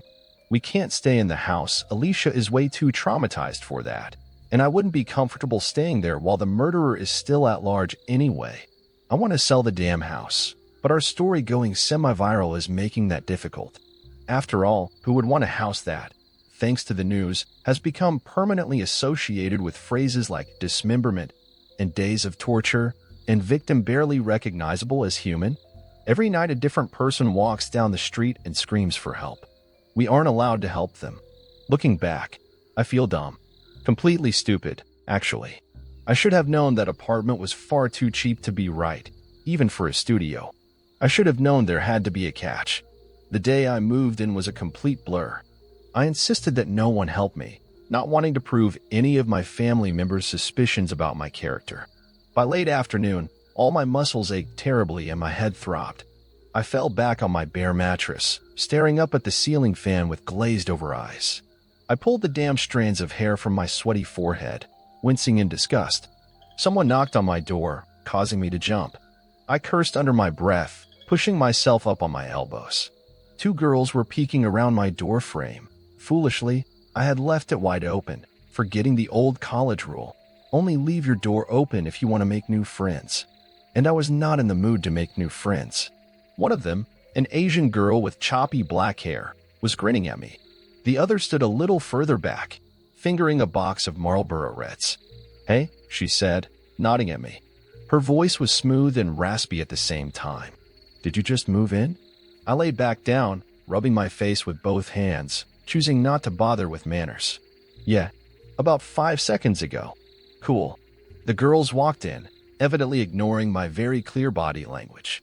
The girl with the black hair ran her fingers along the edge of my desk, and then picked up a little ceramic duck from my unpacked box of trinkets. "Grandma," I explained, feeling strangely defensive. "Cute," she replied, holding it up to her face. "Has anyone told you yet?" The other girl asked abruptly, looking around my apartment. She had tucked the cigarettes into the back pocket of her jeans and was now tugging at her long red braids. "Jesus, Gianna, give her a second. Well, she needs to know." "Yeah, but we haven't even asked her name." I blinked at the two strangers incredulously. I hadn't even had time to put toilet paper in my bathroom, and here they were, touching my things and talking about me like I wasn't there. I just wanted to take a nap, honestly. "My name's Arden," I said. The girl with the red braids, Gianna, sat down next to me on my bed. "Did they tell you?" "Tell me what?" "Oh, of course they didn't. The rules." I blinked again, my face blank. I didn't know about any rules, besides the typical renting ones. I had signed the lease after, at best, skimming over it. The landlord was a skinny woman who smelled of ashes, and I was fairly certain she had never developed the facial muscles necessary for smiling. I wasn't about to ask her any follow-up questions, especially when the rent was so cheap. The other girl laughed nervously. "Where did you move here from?" I ignored her. "What rules?" Gianna got a strange, wicked sort of smile on her face, bouncing a little on my mattress. The other girl sighed loudly. "Something happens here every night," she began, pulling out my rickety office chair and sitting down. "Something weird." "Like what?" I sat up, frowning at her. Finally, my interest was piqued. "Someone walks down the street," Gianna said, her voice reminding me of a camp counselor telling a scary story around the bonfire. "That one, right down there." She pointed at my window. "It's someone different each night. They scream for help for about an hour. But we aren't supposed to help them." I just stared at her. I felt a small chill run up my spine. I didn't know what to make of all this. "It happens at a different time every night," the other one said softly. "We never know when it's coming." "Why?" She shrugged almost sadly. "We don't know why." I scoffed, leaning my elbows against my knees. "I don't believe you." The girl shrugged. "You don't have to. You'll see for yourself." The look in her eyes made me want to believe her. She seemed sincere, but I couldn't even begin to fathom what they were saying being true. It was too strange, too outlandish. I knew this wouldn't be the nicest neighborhood, but it couldn't be that bad. It had to be a prank. They had to be hazing me or something. "We'll come back later," Gianna said matter-of-factly. "We'll show you." Before I could protest, she grabbed the other girl by the wrist, and they were gone. I followed them to the door, watching them march down the hall, talking to each other in hushed voices. I closed my door behind them. That night, as promised, they came back. They came dragging along two boys. One was somewhat muscular, wearing a tight black t-shirt and baggy jeans, and my eyes were instantly drawn to a silver heart-shaped locket around his neck. He smiled at me and introduced himself as Will when he walked in. The other boy was smaller but chubbier and nervous-looking, with a buzz cut and ill-fitting cargo shorts. His name, I was told, was Mateo. The girl named Gianna came in carrying a bottle of wine and that same slightly crumpled box of cigarettes. The other one, the girl I still didn't know the name of, was the only one who looked even somewhat apologetic. They all sat down on my dusty floor, next to the window, and motioned for me to join them. I sat between Will and the nameless girl, unsure whether I should continue feeling violated or if I should just give in to my strange, pushy neighbors. "Do you all live in this building?" I asked, hesitantly accepting the wine when it was passed to me. "Yeah," Will answered with a grin. It seemed half-hearted. "This building is where all the young people live. It's where they put us," Gianna cut in, lighting a cigarette. It didn't even occur to me to tell her not to smoke inside. "We've all been sorted out. Forgive her. She's a bit of a conspiracy theorist." "It's not a theory," she snapped, glaring at him. "Look at the other ones. Next door, the middle-agers. People with kids, but no grandkids. Across the street, old people. Not a single 20-something in that entire building." "May, tell him." So her name was May. I looked her over, admiring her smoky eye makeup and how she'd tied her hair up, long strands poking out like exploding fireworks. "Stop it," May muttered, reaching for the wine bottle. "You'll scare her." "I'm not scared." She just shrugged at me, as if she didn't believe me. We passed the bottle around, and then around again. I listened to them bicker and laugh. It was clear they'd all been friends for a while, and I felt a little bit like I was intruding, even though they were in my apartment. Will asked me if I had gone to college, and I told him I did, but I dropped out. They all nodded sympathetically, which made me feel stupid. By midnight, I was a little bit buzzed, and my guard was beginning to fall. I had to admit, it felt good to have friends. I had already mentally resigned myself to a life of solitude, at least for a while, but it seemed that might not actually have to be my fate. I laughed at Mateo and Gianna's drunken argument, passing a cigarette back and forth with May, blowing the smoke out of my open window. I had almost completely forgotten why they were all over when it happened. All at once, a blaring alarm came from each of our phones like an Amber Alert. I could hear the sound echo throughout the neighborhood, like an entire chorus of hundreds of phones going off, not just ours. I nearly leapt out of my skin. Not even Gianna laughed. All of them went quiet, and they looked at me as I took it out, frowning at the screen. "Do not interfere." "It's coming," Will whispered. He had changed, his eyes almost glassy and his voice soft and shaky. Mateo squeezed his shoulder. I looked at May. Her eyebrows were cinched together in concern, and she was stubbing out our cigarette against the windowsill, shrinking away. There it was again, that chill. It crept up my back, spreading along my scalp and making me shiver. Something felt deeply, deeply wrong. The others were quiet now, staring silently at the window I was sitting up against. The air felt somehow warmer, like it was buzzing with something. Or maybe I was just sweating. We sat there, unmoving, for what felt like half an hour. Right as I was getting tempted to ask what was going on, I heard it. It was far away and faint, but I still heard it. A cry.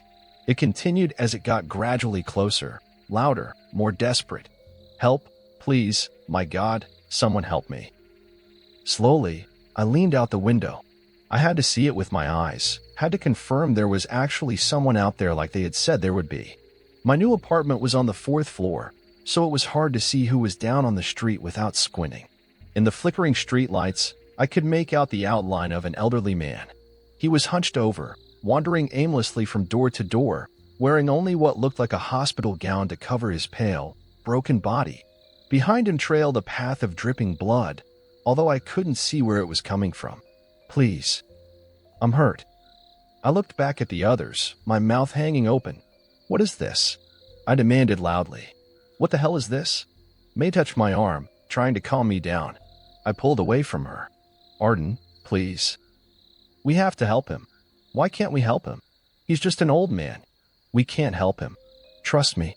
I ignored her, leaning further out the window, prepared to call out to him. Before I could open my mouth, I froze. The man down there was still now, facing our building. His head was tilted upwards, and I couldn't see his eyes, but I knew he was looking right at me. I immediately felt cold, like I was plummeting into ice water. "Help me," he whimpered into the silent night air, his voice barely audible.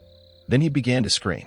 That scream wasn't human, or, at least, not any human I had ever met. It was desperate, agonized. It made my stomach turn and my eyes prick with tears. I couldn't look away. The blood was coming from his arms. Or, I should say, his lack of arms. Where his arms should have been, there were only bloody, mangled stumps. They looked fresh. He didn't move other than a shaky sway, and his eyes didn't leave me. His shriek slowly molded into words that I could just barely understand. "Please, please, please, please." May yanked me backwards, away from the window. I landed on my ass and yelped in pain and horror. "What is that thing?" I whispered. I didn't mean to whisper, but that was all that came out. "We don't know," May replied, her eyes trained on Will, who was crying now. Mateo held on to him like he might topple over. "We just know to follow the rules." "What happens if you don't follow the rules?" I asked, and immediately regretted it. Will sobbed softly. Outside, the old man wailed. Gianna reached over and pulled the window shut, but it somehow did nothing to muffle the blood-curdling sound. "Do you want to tell her, or should I?" Mateo asked Will. Will just shook his head. He was clutching his locket now, turning the little heart over between his fingers. Mateo sighed and turned towards me. "A couple of months ago, one of them got to Will's girl. Shannon," Gianna butted in. "Her name was Shannon. Sorry. Her name is Shannon." I swallowed, but whatever I did, nothing would force down the lump in my throat. What happened? Mateo shook his head. We don't know. We were all together when the screaming started. Usually we just ignore it now, you know? No use in dwelling on it. But that night, we think she saw something different. She started insisting she had to help, and she ran outside. We couldn't stop her. He paused, glancing over at Will. He was silent and still. The screaming outside had begun to pass, getting softer as it continued further down the street. Then what? He shrugged. Nothing. She was just gone. I pressed my lips together, trying to process all of this. I really had believed they were messing with me, but I had seen it. I had witnessed it firsthand. And it terrified me. Why doesn't anyone leave? He shrugged for a second time. Can't afford it. Or people just don't care. Some people have left, but we all signed an NDA with the lease, so nobody ever knows. I frowned, thinking back to signing the paperwork, trying to remember. I could vaguely picture what he was talking about. I had just assumed it was more legal jargon that I would never understand. Had I seriously signed a non-disclosure agreement without even noticing? After that, I told them I wanted to go to bed. I needed time to process all of this. They understood, and each one of them said goodbye before leaving me alone. As I lay in the dark, staring at the ceiling, for some strange reason I thought of May's face when we had realized it was happening. How she put out the cigarette and backed away from the window. Eventually, I was able to drift off to sleep. The next few weeks were difficult. I spent more and more time with my new neighbors. I came to find that they were right. I didn't think there was a single person older than 30 in our entire building, but I saw them all the time leaving the one next door. Settling in was difficult. The others seemed so used to it. They cared, of course, it scared them. Especially Will. But you could tell they had been here a while by the way they sighed, closing the blinds and focusing harder on whatever they were doing. Eventually, I began to mimic them. It helped a little bit to pretend it was normal, as strange as that sounds. Moving out wasn't really an option for me, anyways. I was a college dropout, and I hadn't found a job yet. I was still just getting by on what I had managed to save up. Every night, it was someone different. Some were more human, some seemed less. Some were drenched in blood, their clothes ripped and strange, but some looked fairly normal. The worst were the children. They would run like injured chickens, screeching and banging on doors, begging for help. Sometimes they would try different things, say different things. Like, they're coming. Like, I don't want to die. Or even, I'm sorry. There were a lot of children. One night, while I was half awake, an alarm went off. It wasn't like the one on our phones, it was blaring, only somewhat muffled by my window. My apartment glowed a flashing red from outside. I didn't even look. I was too scared of what I might see. I just covered my head with my pillow and tried to fall back asleep. I came to learn all of the theories, especially from Gianna. She thought we had all been chosen and predetermined to live here, all for some sick little government game. She thought maybe there were people betting on the different buildings, putting down money on who would interfere the least. See that? She said to me one day in the hallway, returning from a coffee run. Cameras everywhere. I didn't know if I believed her. I spent time with May, mostly. We smoked on the front steps and people watched. It was strange to see what at night was such a sinister and gruesome neighborhood during the day, bright and lively. She didn't talk much about the rules. So I didn't either. We didn't talk all that much in general, I found, just enjoying each other's company. Right when I was beginning to feel comfortable was when it happened. It started with a birthday cake. Happy birthday. As May walked through the door, Mateo blew into his plastic party horn. The paper inflated, smacking Will on the side of the head. May's hand flew to her heart. Jesus Christ. You fuckers know I hate surprises. Gianna laughed and walked over to her. In her hands she held a chocolate cake, haphazardly adorned with sprinkles and bright pink icing that read, Happy Birthday MY in the center. 24. She set down the cake on the dresser and threw her arm around May's neck. How does it feel? Fucking awful. That's the spirit. Enough of this, Mateo cut in, weaving between them. Let's eat some cake. Then let's go. Their tradition, I had learned, was to bar hop for birthdays. They told me there was no curfew here, despite the rules. Just a recommended time to be home, which was 10:30 p.m. Usually, they said, they got home before the alarm or spent the night somewhere else. We all took some cake. The boys took shots in the kitchen to pregame while I watched Gianna fuss over May's hair.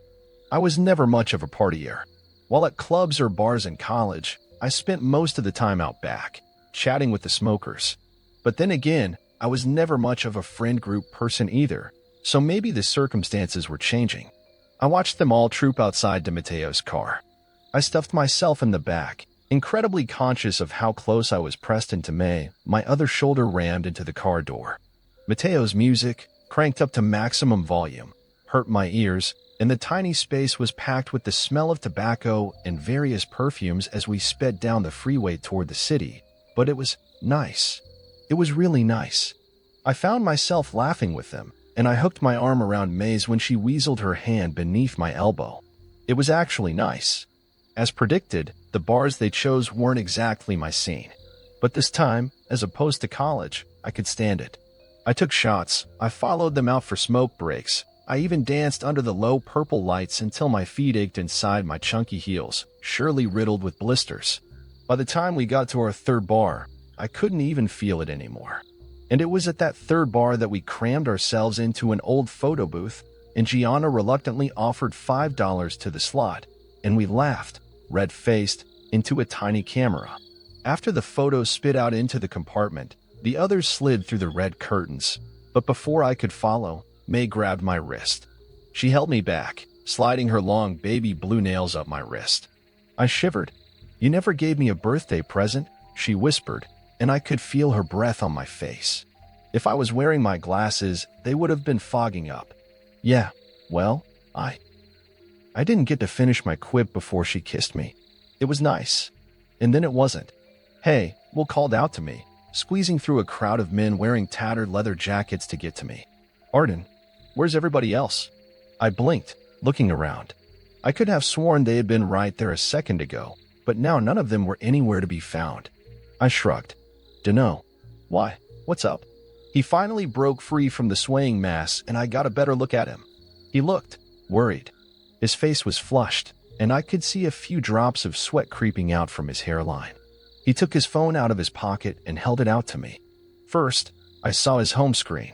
It was him next to a girl with strawberry blonde hair, both clutching beer bottles and grinning widely at the camera. Then I looked where he actually wanted me to. The time, 1:47 a.m. "It's getting late," he narrated. "Can we find the others and get going?" I understood then. He was worried. It was past 1 a.m., and no alarm yet. It was later than usual. The bars would start closing soon. He wanted to get back before it happened. Will and I weaved through the crowd. I was pretty buzzed, and I realized I was having a hard time moving my feet right, which made me feel embarrassed. I hadn't even had that much to drink. Was I that much of a lightweight? We found them outside, chain smoking. Will explained the situation while I swayed. The drive back was strangely tense. Mateo's music was turned down, and there wasn't any joking or boisterous gossiping like there had been on the way out. We all felt it. It didn't need to be said. Something was off. Will drove fast, almost reckless. In the dark, May took my hand. Just as he was careening around the last corner, and we could almost make out the shape of our apartment building down the street, it happened. All of our phones went off at once. Gianna let out a small shriek from the other side of the back seat. "Do not interfere." Mateo turned back towards us, pressing his finger to his lips. Had this ever happened before? By their reactions, I didn't think so. It was different when it came when I was in my bedroom, when I could just shut the curtains and put my headphones on. I felt so small and helpless then, like I was gazing into the maw of something incomprehensibly beyond my understanding. I felt like we were all flies, and this neighborhood, right now, was the spider's web. We drove slowly now, maybe 5 miles an hour. We were all still, we were all silent. Not even a stray breath cut through the quiet. Underneath the glowing streetlights, I could make out the side of Will's face. He was pale, and if I hadn't seen his knee shifting as he pressed down on the brakes, I could have mistaken him for a mannequin. The car came to a stop. I followed his gaze all the way down the street to the dark horizon. And I saw what he saw. A silhouette. It was far too distant to make out what shape it took, but it was evidently humanoid. It moved in a shaky stumble, limping down the middle of the road in our direction. And in the overwhelming silence, I could hear it, far away but still deeply urgent. "Help me." Will, Gianna hissed. Turned the car around. Will didn't move. He just stared forward, as white as paper. It didn't make any logical sense, but I knew what he knew. It was too late now. There was no use. Help me. Please help. I could tell now that it was a girl from its voice and its figure as it got closer. It was wearing some sort of white nightgown, not unlike the old man's hospital attire from that first night, stained with dark red blood. From here, I couldn't tell if it was fresh or dry. I didn't know why that mattered to me. Maybe, May whispered. Her arm shook against mine. Maybe if we're quiet and we duck down, it won't see us. Deep down it felt as hopeless as turning around had felt, but it seemed reasonable. I nodded and did as she suggested, crouching behind the passenger seat. My knees throbbing from the strange angle I'd bent myself into. We all did it, except for Will. He didn't move. He still just looked. When he finally spoke, I could barely hear him. It was so weak. Shannon. The word hung in the air, heavy with implication. Mateo was the one to break the silence. What? Shannon, he repeated, finally turning to look at his friend. That's Shannon. I peered over the seat in front of me, squinting my eyes. The human-like thing was getting closer, and now I could make out strawberry blonde hair, round face, short legs, the girl from Will's phone lock screen. The girl who had disappeared. Shannon. May gasped next to me. Dude, Mateo said slowly, his words crumbling as soon as they left his mouth. I know what you're thinking, dude. Do not get out of this car. Will didn't even seem like he was with us anymore. He was in shock, I think, looking back. I have to help her, he insisted, right as another sickening cry rang out. Help me. Help. Help me. Please. Someone. It hurts. It was getting far too close to us for comfort, but it still didn't seem to notice the car. Its cries became more and more desperate as they got louder. I have to help her, Will repeated, and a bit of life had returned to his face. Mateo shook his head and grabbed at his sleeve. Will, that is not Shannon. Will glared at him, his eyes shining with tears. I know Shannon. That's her. I know you do, dude, and I know you miss her, but please, please don't do this. Their voices were getting louder and more distraught, and I felt May press into my side, trembling like a leaf. Gianna was whimpering, but I couldn't see her from my position. The thing was almost to our car when it stopped. She turned her head, left, then right, almost like she was sniffing the air. The boys stopped arguing. I felt like my heart would burst out of my chest. I could see Shannon's face now, and I realized why she hadn't seen us. The girl's face was streaked with gore, and it looked like her eyes had been scooped out with a melon spoon. She cried, drool pouring from her slackened mouth, but no tears could come. It happened too quickly. None of us could stop him. Will violently ripped his arm away from Mateo, fumbling for the handle to the car door. Gianna screamed. Mateo tried to slam down on the lock, but he missed, and Will managed to get the door open before he could try again. He stumbled onto the asphalt and hit the ground with a soft crunch. The thing turned her head and began to scream. But instead of charging at Will, she backed away. She held her arms out in front of her like something might attack her, whipping her head around wildly. An alarm went off, like the one I had heard that one night, but far more unbearable now that I was in it. The streetlights lining either side of the street switched to a flashing red, and Mateo threw himself into the driver's seat, the tires screeching as he peeled away. Gianna was screaming at him, pleading with him to go back. May was weeping into her hands. I didn't move, didn't make a sound. I didn't understand. As we sped away, I looked back. I couldn't help it. I saw the flash of some sort of van in the blinding red light, pulling around the corner. Then nothing. That was a week or two ago. I don't know. I've been having a hard time keeping track of time. None of us have spoken much since that night. We tried the police, of course, but as you could assume, nothing came of it. I think whatever this is far larger than we know. I don't know if it's some kind of experiment or just a sick game, but I'm going to move back into my parents' house next week, despite all their berating, and then figure out what to do from there. I don't know if that was really Shannon that we saw that night, or if it was something else, and I don't know which is worse. All I know is that last night, I heard Will's voice outside my window, crying, pleading for help. I didn't interfere. I found my wife's obituary online, but she's sitting right next to me. I'm chronically online. I Google lots of things and people when I'm bored. I've Googled my own name before, along with friends, acquaintances, conspiracy theories, and random internet sundries.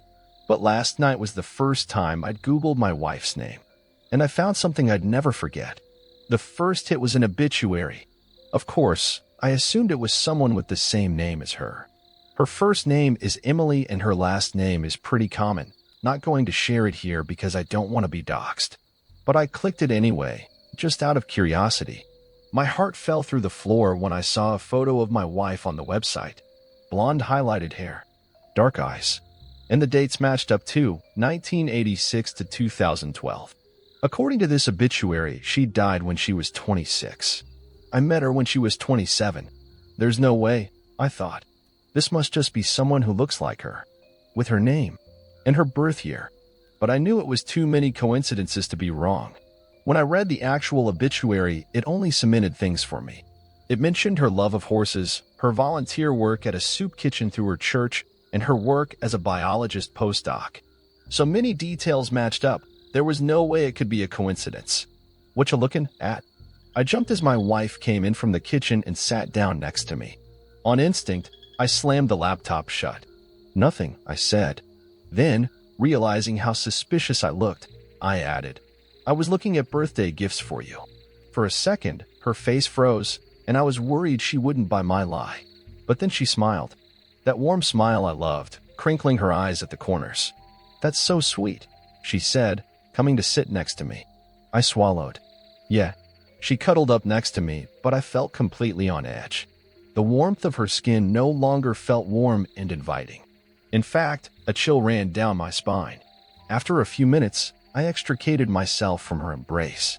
I don't feel good, I lied. I'm going to lie down. Ah, okay, she said, pouting. Before she could say anything more, I ran upstairs. As soon as I got on the bed, I brought up the obituary again. I stared at the grainy image of her face. It was definitely her. That warm smile, those mysterious dark eyes. There was no way it could be anyone else. I scrolled through some of the other results, and I realized some of those, too, were related to her death. There was a Facebook memorial page. Friends posting on it, names I didn't recognize, mourning her loss more than 10 years ago. The university she worked at had put out a statement with their condolences as well. But then I found something that made my heart stop. A news article nestled at the bottom of the search results page. Emily hadn't just died. She'd been murdered. My jaw hung open as I read the news article. Phrases popped out at me. No signs of forced entry, partially dismembered, and killer still at large. The news article didn't have a photo of Emily, though, so maybe this was a different Emily. It had to be. It couldn't be my Emily, who was sitting on the couch watching TV downstairs. A sound jolted me out of my thoughts. The door to the bedroom, creaking open. Emily stood in the doorway, oddly still. The hall light was off, shrouding her face in shadow. Emily? I asked, my voice shaking. I came up to check on you, she said in a soft, cool voice. Thanks, I said, quickly turning off my phone and slipping it behind me. I'm feeling a lot better now. I'm fine. I'm glad to hear that, she said, her voice going lower. I tried to keep my cool as she climbed into bed with me. I lay there, stiff and cold, as she wrapped her arms around me. I love you, baby, she whispered, as she cuddled with me under the covers. I love you too. So that's where I am now. I'm writing this from my phone, as Emily sleeps next to me. I don't know if I'm safe here. I don't know who or what I'm dealing with. All kinds of crazy scenarios have been floating through my mind. Did Emily have an identical twin that died, and she took over the twin's identity? Is she some horrible creature from folktales who killed Emily and took on her appearance? The more minutes that tick by, the wilder my theories get. None of them make sense. There's only one thing I'm sure of. Whoever, or whatever, I'm sleeping next to isn't the real Emily. I am the sole remaining employee of an abandoned water park. The summer I got a job here, I was 17, and it was a good year. Ellen Ditzworth used to work the hot dog stand, and we'd sneak cigarettes under the beams of the Dragon Slayer ride, cringing and giggling as the cars went overhead, dripping water all over us. What hands and damp cigarettes, but it was near her station, and I think she found it funny to get splashed. It was out of the way, too. It was always quiet and cool down there, even in the summer heat. If any of the ride-goers smelled our cigarette smoke as they hurtled overhead, they didn't say anything. One time, when we fumbled around and flirted, I kissed her fingers and they smelled like an ashtray. I still think about it to this day. I was 22 when they offered me the winter job. Ellen was long gone by then. No more bright red short shorts and poorly shaven legs that she'd invite me to stroke under the pretense of showing just how bad she was with a razor. There were other girls, but by the time the final summer rolled around, I'd long felt uncomfortable hanging out with new hires. Sometimes I'd stand there listening to them talk, and I'd feel lonelier than I had when I was by myself. I was thinking about my future around this time when the manager told me he had an opportunity for me to make good cash. They needed someone to stick around and keep the place ticking while everyone went back to the real world. Usual guy had walked, and they needed someone bad. Last day before the park shut for winter was always Halloween, and that was only because it had a fireworks show. After that it turned into a ghost town, and I'd be on my own. I'd get a trailer to sleep in, and I could use my own car to get to the closest shop. The park would pay some of my gas. Not all of it, but enough to help out. Only real problem was I'd be alone. Not that the place was a desert island.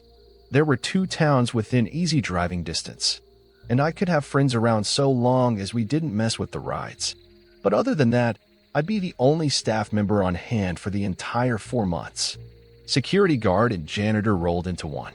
I agreed, but I told him when the park reopened in March I'd be done. I figured it was time to move on. Get a degree like some of my friends had. Or maybe my dad could help me out with a job somewhere. World was wide open to me, and I figured I'd sit on my ass all winter, make a shit ton on overtime, and then go on to some new adventure where I'd meet another Ellen Ditsworth or 2. Yesterday, I turned 38, and I'm still in the park. Government signs my checks now. Couldn't tell you when that happened exactly. Probably after the media got wind of Denise Surrey, who broke in with her friends and never left. A lot of kids have gone missing here over the years, but she was the one who went mainstream. Her parents were doctors, and she had blue eyes, so she got just enough attention to get the news cameras out. When the fuss died and the media moved on to its next story, some government guys came and installed 8-foot steel palisade fences. Gave me the keys to the only gate and scarpered real quick. Gave me a funny feeling seeing 4 men in suits, barrel-chested with pistols on their hips, climb into an unmarked vehicle and accelerate out the parking lot so fast the back of the car fishtailed. One of them looked over his shoulder at the park, and he was so scared it was like he was looking at a mushroom cloud. I was the one who found Denise. She'd gone crawling head first down the Astro Missile water slide. One of those up and down kind of slides that have you bouncing along on a padded dinghy. Rides like that are usually open top, but this had long sections in a closed tunnel with LED lights to look like stars. Thing is, depending on weight, some people would catch air and hit the top of those tunnels going 20 mph, maybe more. We used to take turns going in there to pull out any teeth that had got stuck in the roof. 15 years later, and that tunnel mouth looked like something out of a nightmare. Fairy moss covering the opening. Darkness inside heavier than the night around it. Bone dry and with no obvious way to safety. Denise died of thirst. They think she was in there for 6 days, crawling around in the pitch black looking for an exit that should never have been more than 100 feet away. There were signs something was wrong with this place back when it was still open. I just didn't register them. There were the injuries and accidents that are common in every water park, but we had a couple hundred serious ones every year. Usually one a day. Tried to mitigate it with safety measures, but half the time they didn't work. Radios would bug out when you try sending a warning. Repair guys would get lost, calling up angry saying the road just kept going right forever and they'd had enough of this shit. Out of order signs would go missing. Sometimes kids would insist some staff member had waved them through on a closed attraction.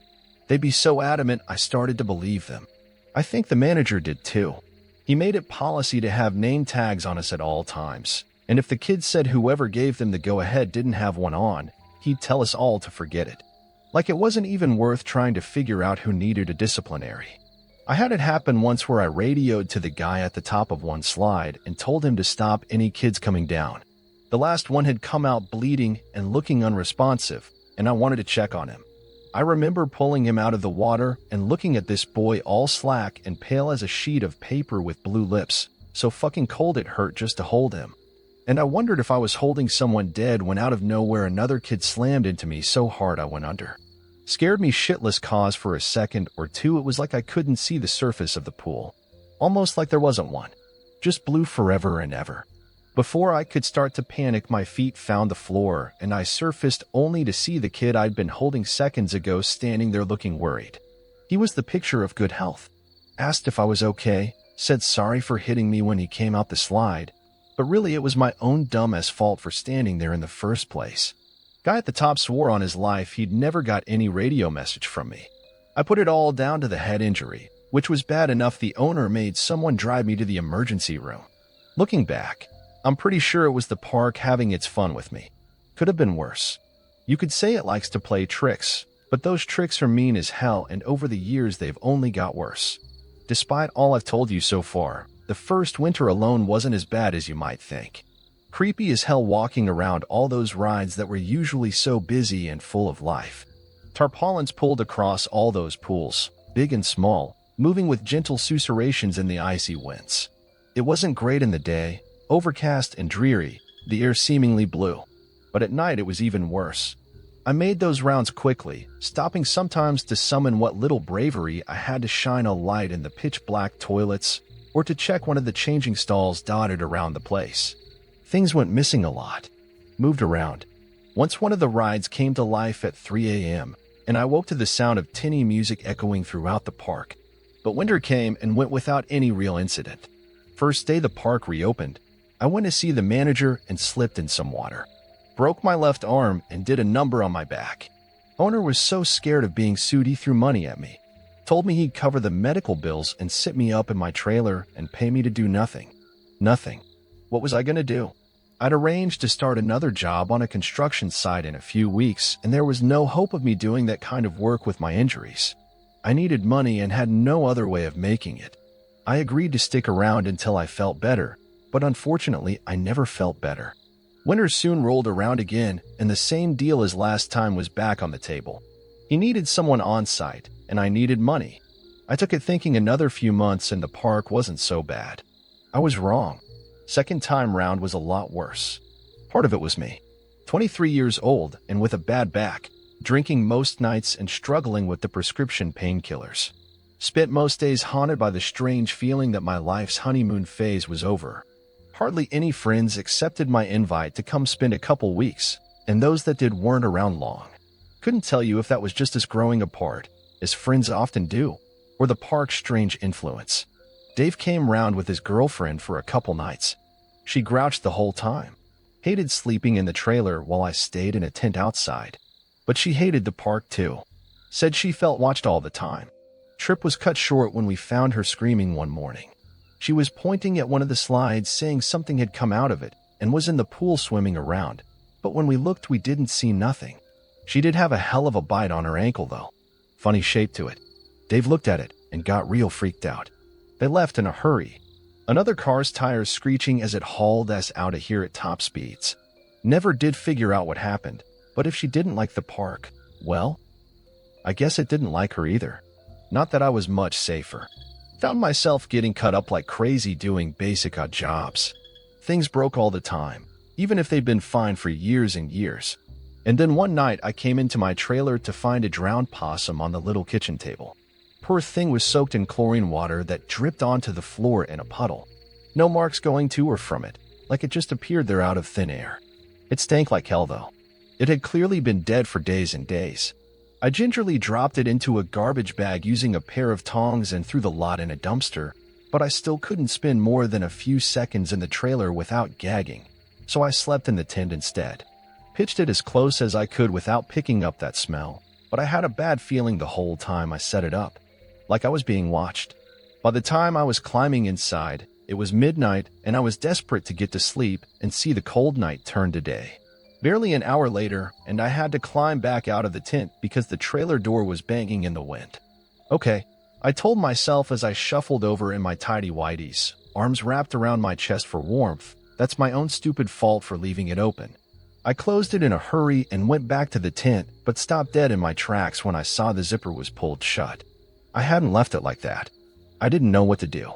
My brain went in two directions at the same time. One said I was mistaken. I had closed the tent and just forgotten it. The other said something or someone had crawled inside and was waiting for me. It had set the whole thing up as a trap, and the best thing to do was to get in my car and drive until the sun rose. But I was already half-cut and knew I shouldn't be driving.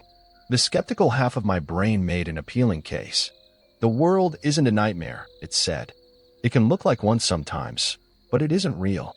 If you hear a bump in the night, you go looking and find it was all nothing, and you take a deep breath, laugh at yourself for getting scared, and move on. Still, it took everything I had just to take a step towards the tent, and I shone my light at it hoping to see some sign of something in there. By the time my hand was on the zipper, I was shaking like a leaf and rethinking my ethical code of not driving drunk. But when emotions get that high, it's like you run on autopilot. Must be a survival thing. I opened the flap without really telling myself to, and then I was looking inside my tent, and there was nothing there. I crawled inside quick as I could, pulled the zipper back the other way, and tried to go to sleep. I settled down for maybe another 30 minutes when something's hand pressed against the tent wall, and that was when I started screaming. The way it came at me.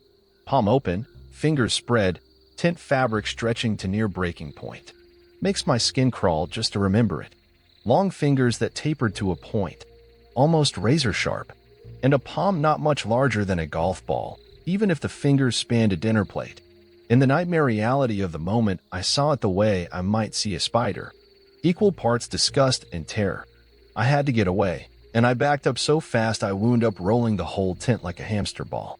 Lost the zipper in the panic. Didn't find it again until the last scream finally left my lips and I was forced to catch my breath in the silence of an empty night, accepting that whatever was out there was either laughing its ass off at me or waiting patiently. Either way, I was at its mercy.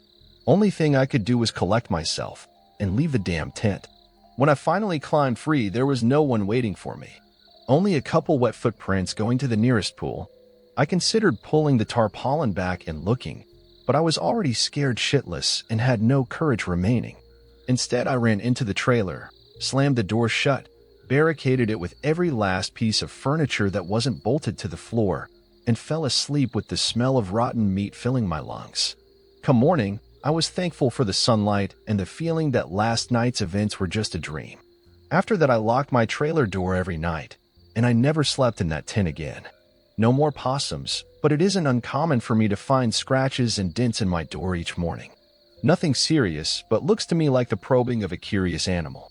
Couple days later, something locked me in the boys' bathroom near the east end of the park. I'd only gone and caused one of the faucets was running.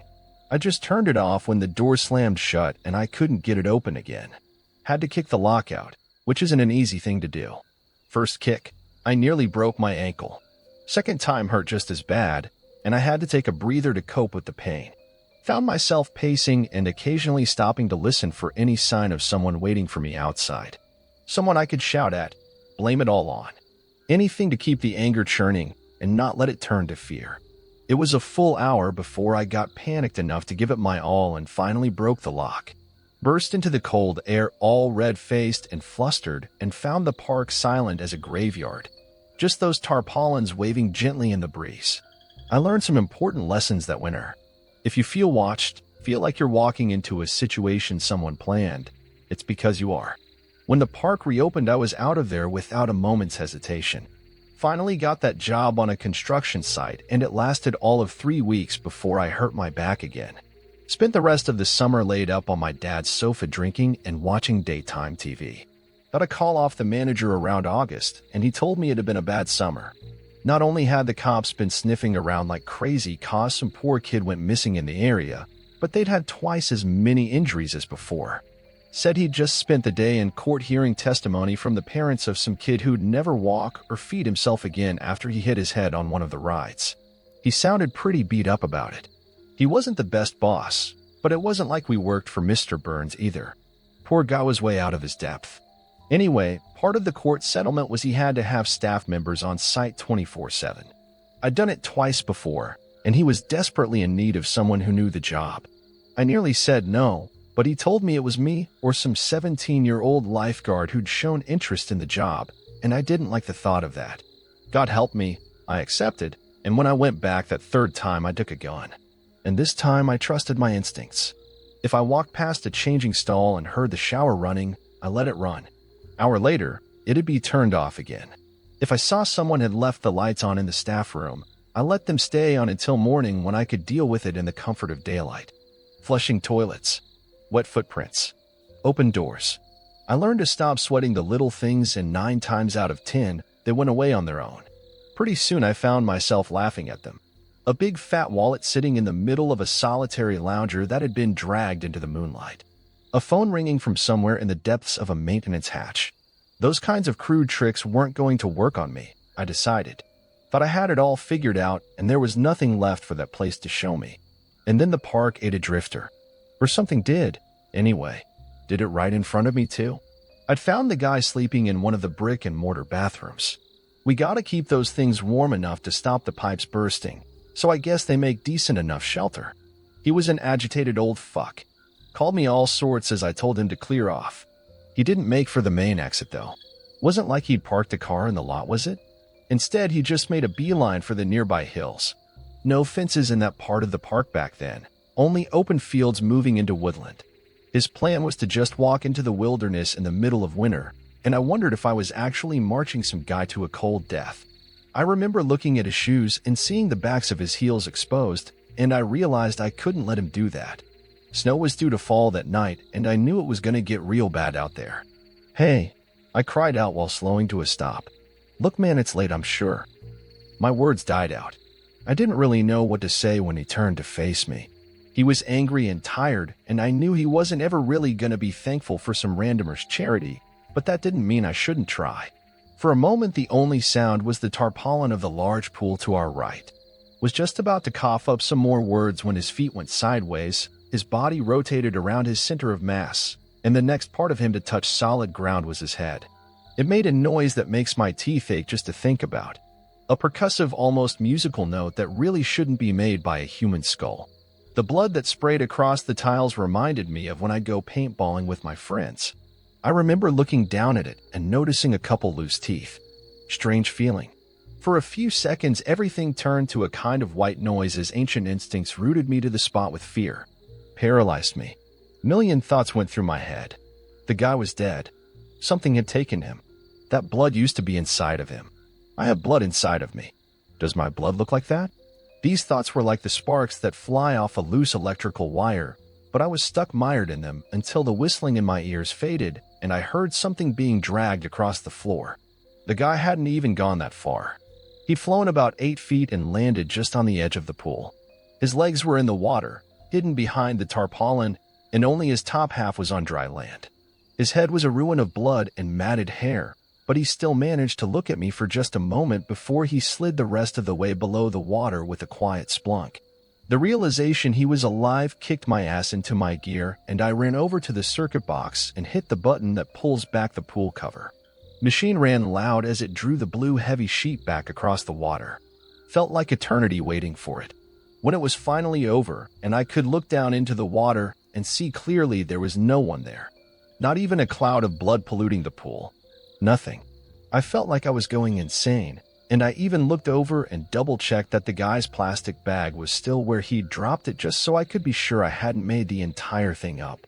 I really didn't know what to do. The only thing in that water were a couple leaves that had mated in their overfall, but that was it. And then I saw it. I can't explain it easily. It was a sudden overlap of realities, a bit like the hollow cube illusion where it can be two things at once. Without ever taking my eyes off it, that pool became every deep body of water I'd ever seen. All of them, all at once. It was every calm and glassy ocean surface with rays of diffuse light leading into unseen depths, every lake with murky kelp fingers reaching up out of the dark, every flooded basement with black and brackish water. I could smell the stagnant water, could feel the breeze you get standing on the coast, taste the salt. All of it at once. And something moved in those infinite waters, and it was big. It was like the first time I saw the Grand Canyon big, like when you get on a plane and see the ground pull away so quickly it loses perspective. Whatever was down there was coming right at me, and I'm not ashamed to say I pissed my pants. An ocean full of stars was down there, and the thing swimming towards me had a body that obscured entire nebulae. I felt vertigo come over me, and I backed away, and I slipped in the blood, and then I woke up a few hours later and started screaming. I had to clean up in the morning. and I had to pull the tarpaulin back across. Machine only goes one way, so I had to do it with a pool stick, and it made me feel sick just to go near it. Every time I got close, I started to feel dizzy again.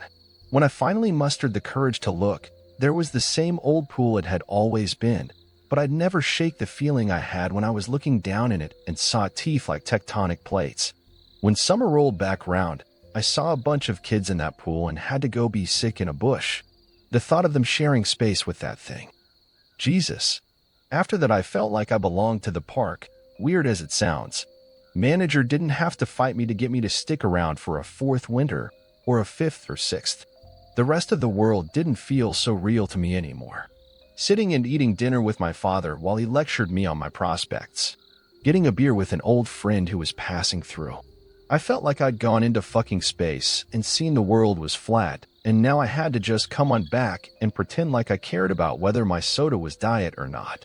Not long after that, the park had its last ever summer. It had gone too far by that point. Government was looking to close it all down on account of the accidents, and the manager was down the station every other day for questioning. For kids missing that you're alone. I found one of them folded up inside a pool filter, but didn't report it on account of not wanting the attention. The rest I don't know about. I was told I'd be paid another month or so after closure until a demolition crew came in, but no one ever arrived. Just me, this place, and a back that's getting worse with each new winter. I don't patrol at night anymore. Little by little, the park has become something unfamiliar to me. Grass growing up between old tiles. Pool water the color of cut grass and engine oil. Even in the day, you can see things moving around down there. And the smell of chlorine no longer fills the air. Now it's the heavy stench of rotten algae and dead water, and sometimes the tang of the salty ocean that I've learned to avoid like the plague. Makes me see stars in the corner of my vision, and I don't like it. My dreams are bad enough. Drowning in the dark, something huge bearing down on me. I've woken up more than a few times and vomited up salt water. I can't bring myself to think what any of it means because I just don't want to know. Last time I went in the park after dark, I had a close call. Worst of my life. I've been thinking about leaving ever since, but I worry there's not much else out there for me at this stage. That, and I kind of feel guilty I didn't save all those kids with the cameras. Urban explorers they call themselves, and I say kids, but really they were college students who record videos for something called TikTok. Anyway, they came prepared. Scouted the park, even scouted me, working out my routine and where my trailer is so they could avoid my general line of sight. I had no clue they'd watch me for a whole day. Once they figured I was passed out or asleep, they drove their van as close to the fence they could find, climbed the top, and hopped on over. For about an hour, they got what they wanted. I've watched the footage 100 times. Broken down toilets covered in graffiti. Smashed windows and broken glass covering the floor. Old pools full of ancient water covered in thick, brackish scum. You can hear the glee in their voices. That kind of urban decay was their bread and butter. And they were good at it too. They stayed quiet. Didn't shout or break anything. They just filmed. Wasn't until they decided to try rowing out to the castle that things took a turn. I came too late. What got me out of bed was a scream. Maybe a few of them. It was blurry, and I came to around 3 a.m. and still a little tipsy, my head foaming at the edges with a half-remembered dream of a hollow world filled with water. As soon as I saw the van, I realized someone had gotten inside the park and I hadn't just been dreaming the sounds of splashing water and panicked. But by the time I went in there myself, the place was silent. I really didn't want to search it at night. I hadn't gone in there after dark for a few years, and things had only gotten worse. Set something off inside me. A kind of spiritual Geiger counter is how I think of it. An intense primordial warning system that made the shadows around me look almost infinitely deep. More than that, I guess, it felt alien. Sounds stupid, but it really did feel like I wasn't on the same planet anymore. I don't know. That part might just be all in my head, but that's how it felt that night. I pushed myself just about as far as I was willing to go when I heard it. A rhythmic hollow knocking. It was coming from one of the largest pools in the park. A shallow, kid-friendly one we called the castle because it had a giant jungle gym in the center. A kind of spaghetti mess of platforms and climbing bars and slides that the kids loved.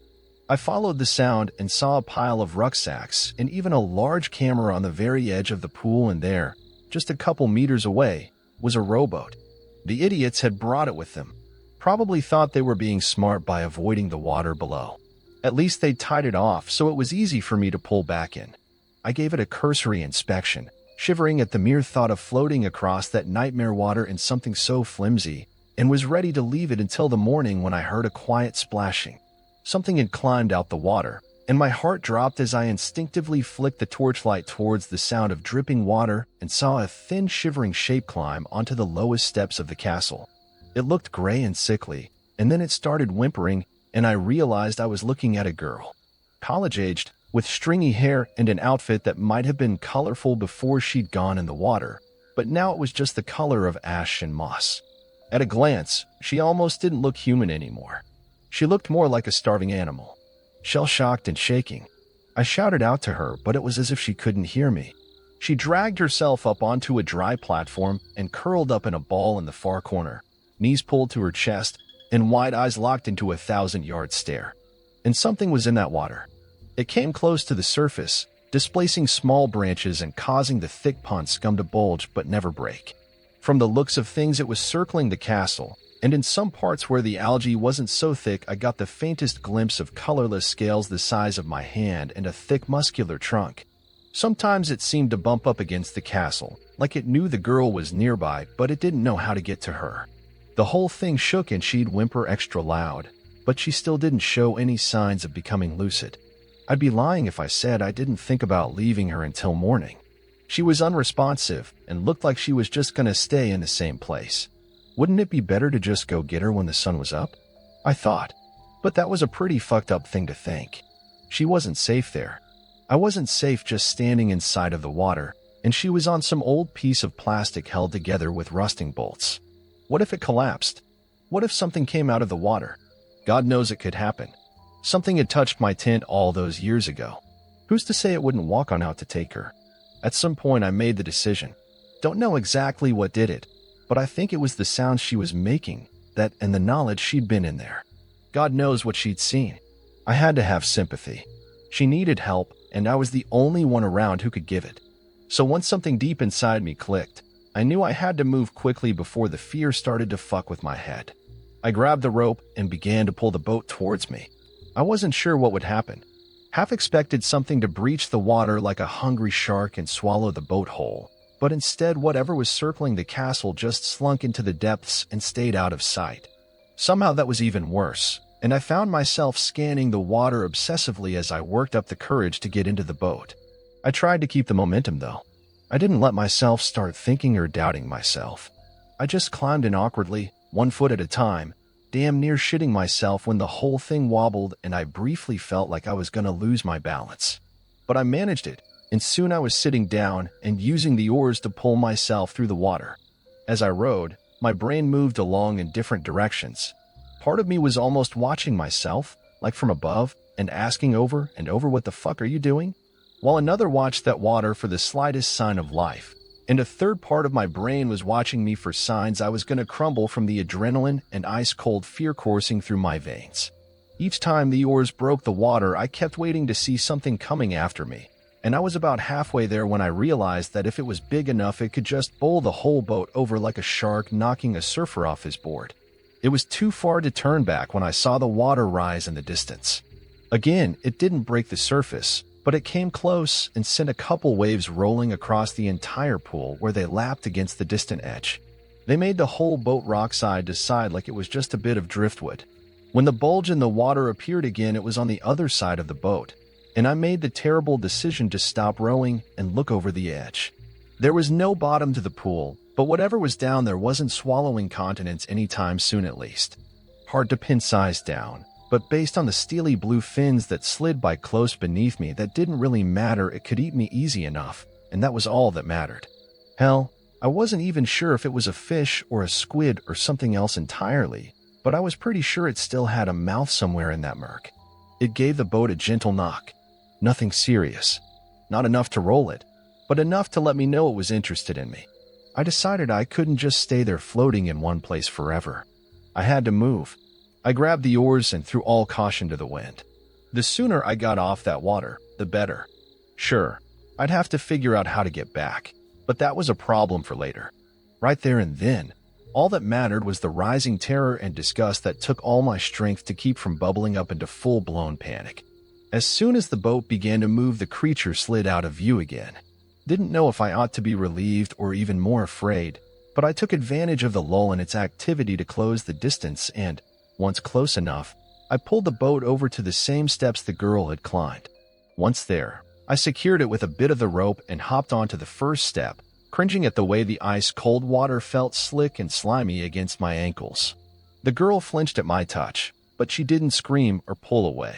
I told her it'd be okay, or something like that. Tried my best to sound reassuring. Tried to let her know I was going to get her somewhere safe. I managed to pull her to her feet when she finally turned and looked right past me. I barely existed to her at that moment. She only had eyes for the water behind me. Something about the look on her face gave me pause, though. She wasn't scanning for danger. She was looking right at something, and before I had a chance to look for myself, she started screaming. When I saw it, I wanted to scream too. I'd never seen anything like it. Or since. A head like seaweed. A face like a scallop. It watched us with an almost casual interest that frightened me more than any predatory scowl. The look of a child about to pull a spider's legs off. The thought of it still makes my skin crawl.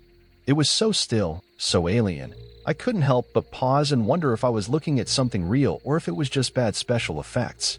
And yet the moment stretched on, until something in that unknowable mind made a decision and the creature disappeared back beneath the water. I made a decision too, and I dragged the young woman to the nearby boat where she started to fight me the moment she saw it. Can't say I blame her. Last time she was on it, she'd nearly died, but there was no third option. It was stay and die or take our chances getting to safety. Unfortunately, we had barely gotten within a meter of the thing when the whole boat was blown sky high with tremendous force. For a few seconds I stood there dumbstruck, the girl crying and water falling from the sky like a momentary rainstorm. When the boat finally returned to Earth, it was a couple 100 meters away and hit dry land with a great crash. My stomach sank. How the hell were we going to get off the castle now? Not a moment later, and the entire structure began to shake. By now the girl was close to hysterics, and I wasn't far behind. I took her hand and began to look for some high ground as that thing began to shake and batter the flimsy plastic supports that held the platform up. We were forced to climb up towards the plastic roof of the tallest tower, which wasn't exactly all that high up, but it was the best we could do. The bars leading to it weren't easy to navigate, and at one point I slipped and fell backwards, striking my chin painfully and looking up to see the girl going ahead without me. For a moment I nearly gave up, but then there was the sound of something snapping, and the entire castle began to slide on one side. I looked down and saw black water rising up to meet me. The thought of sinking into that filth ignited something inside me, and I scrambled up the last few rungs and perched on top of the smooth plastic cover of the castle's highest turret. It was barely large enough for us both to sit on, but it was all we had. Looking back, I can't help but laugh. I make it sound like a great tower, but it was barely 12 feet off the ground. As soon as I was up there looking down, water quickly bubbling towards us, I realized just how badly we were fucked. We delayed our inevitable death by mere seconds at most. By the time the bright red piece of plastic we clung to hit the water, the castle had broken apart, so all its little pieces went floating in different directions. Ours was the last to go in, and it went down beneath our collective weight until the water reached our waists. And then it came back up, buoyant and hollow. It was no boat, but it came damn close. Paddle. I cried at the girl, and she did. And we pulled ourselves through the water to the nearest edge. Pretty soon the makeshift raft bumped up against the tiled wall, and we were dragging ourselves up onto dry land where she rolled onto her back. I continued to crawl for another few meters until I felt like I was far away enough from the water. Only once I felt safe, I let myself collapse and lay crying and laughing for what felt like hours. But the girl only cried. At first a whimper, then a sob, and then a howl. A painful, gut-wrenching scream that made my own joy wilt until I could do nothing except listen to the raw grief in her voice. When I sat up to see if she was okay, she was sitting upright and staring at the thing that was rising out of the water. Again, no malice. Not really. At least I don't think so. It'd be like looking for a recognizable expression on an oyster. But it did watch us calmly as it ate what I can only assume was one of her friends. A man, I think. Hard to remember details. He didn't cry, but he did look at us for help that we couldn't give. I'm not sure I could even tell you how it ate him, but it looked painful and slow. Reminiscent of a starfish, I think. At some point the girl passed out, and not long after so did I. I doubt she ever made a full recovery. The only thing she managed to say, even hours later after the paramedics had sedated her and I'd finished giving my less than truthful statement to police, were the words the stars over and over. I think a lot about how changed I was when I first looked down into that water and saw the abyss below, but that poor girl was actually in it. She'd swam in those waters. Submerged. I don't even know how she came back from an ocean that doesn't have a surface, but she did, and somehow I don't think she'll ever be the same. But it's got me thinking about myself, about what I've lost to it. Jesus Christ, I'll be 40 before I know it, and what then? Just gonna wait here forever and ever? There's a number on the back of my paychecks, and I want to try calling it to find out more. Like, what would they do if I tried going somewhere else? Would they let me? Because it's gone.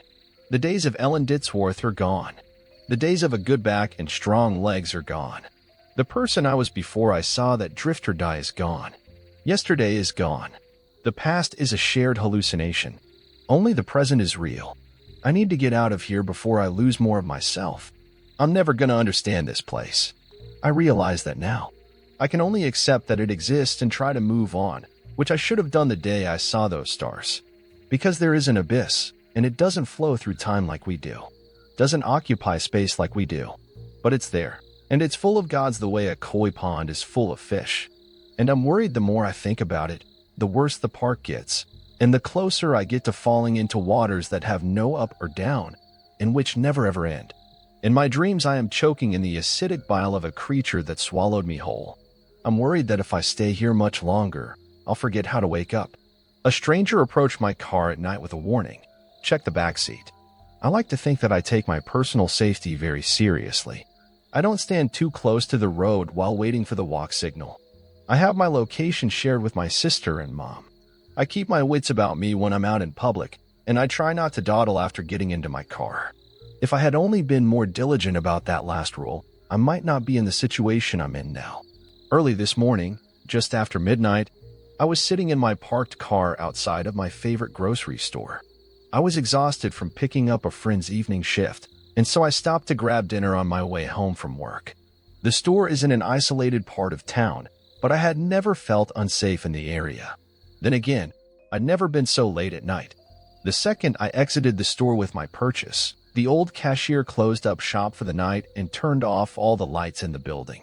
For some reason, I did something I never do. I started eating in my car. As a precaution, I try not to linger in isolated parking lots, especially as a young woman who often has to run errands after dark. Maybe it was the hunger, or maybe the fact that, due to a recent breakup, my house hasn't felt all that welcoming in the past few weeks. In any case, I was in no rush to return home. I pulled up an episode of The Terror on my phone and settled into it. I enjoyed a few minutes of blissful peace and quiet before a shout pierced through the night.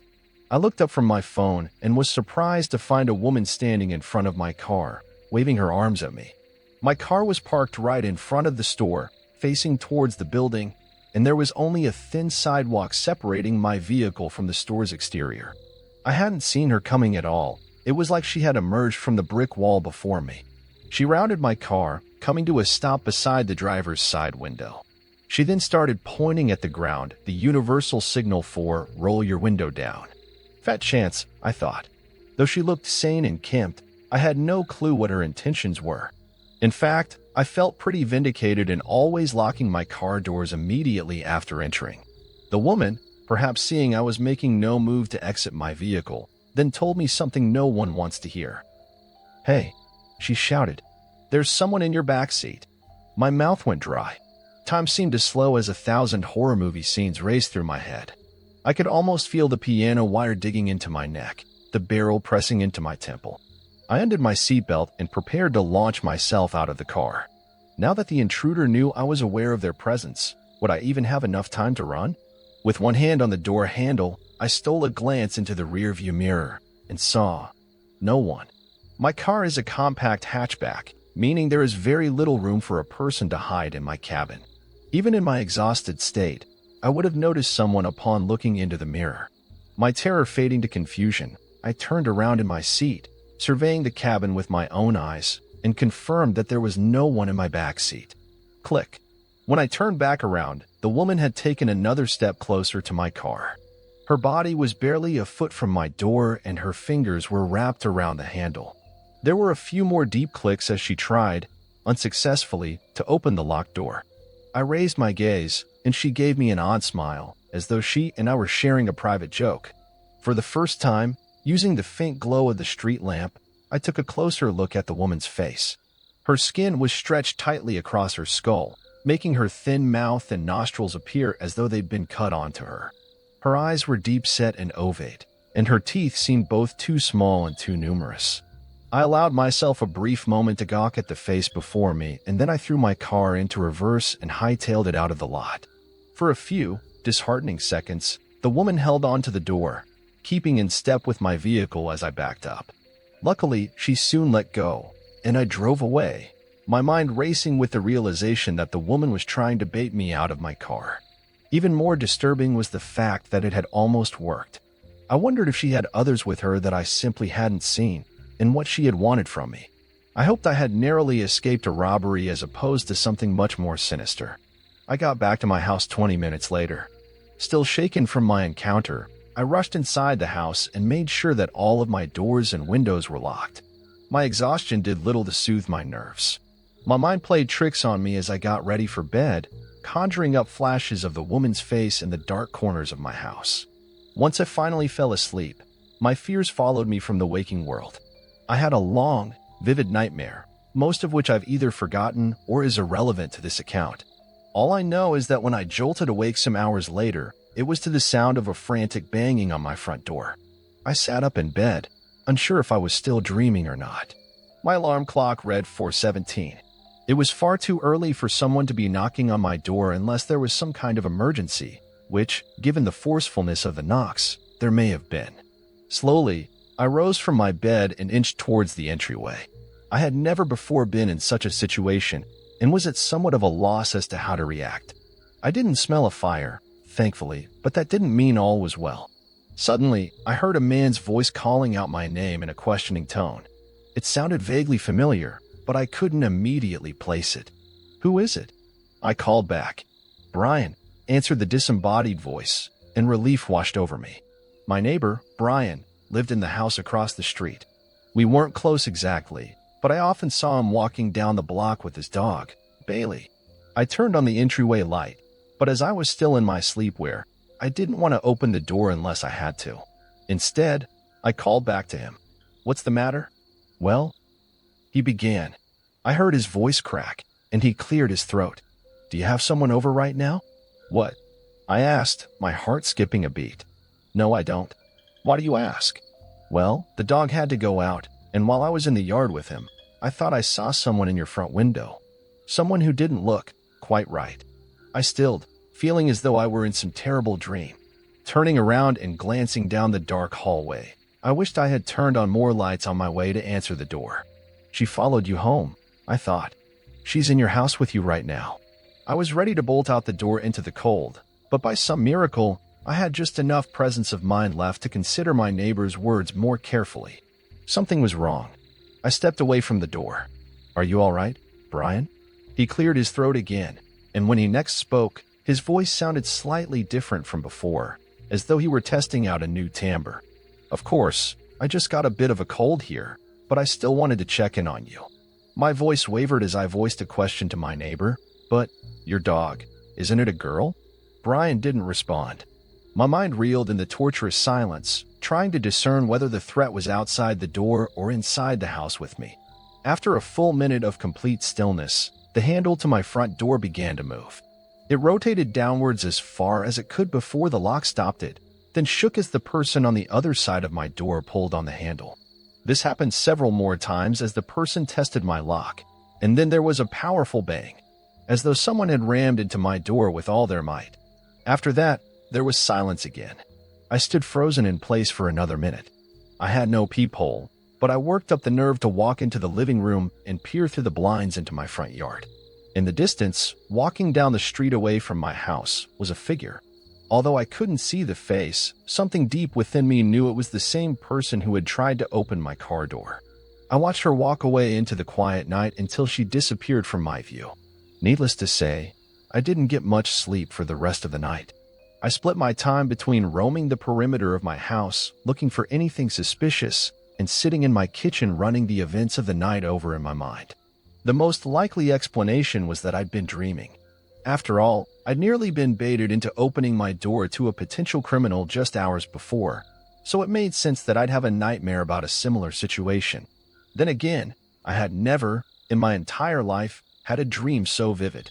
Maybe, somehow the woman really did follow me home. She easily could have stuck a tracker on my car, but how in the world did she know Brian's name, and how had she impersonated him so well? The sun is setting now. I haven't left the house all day.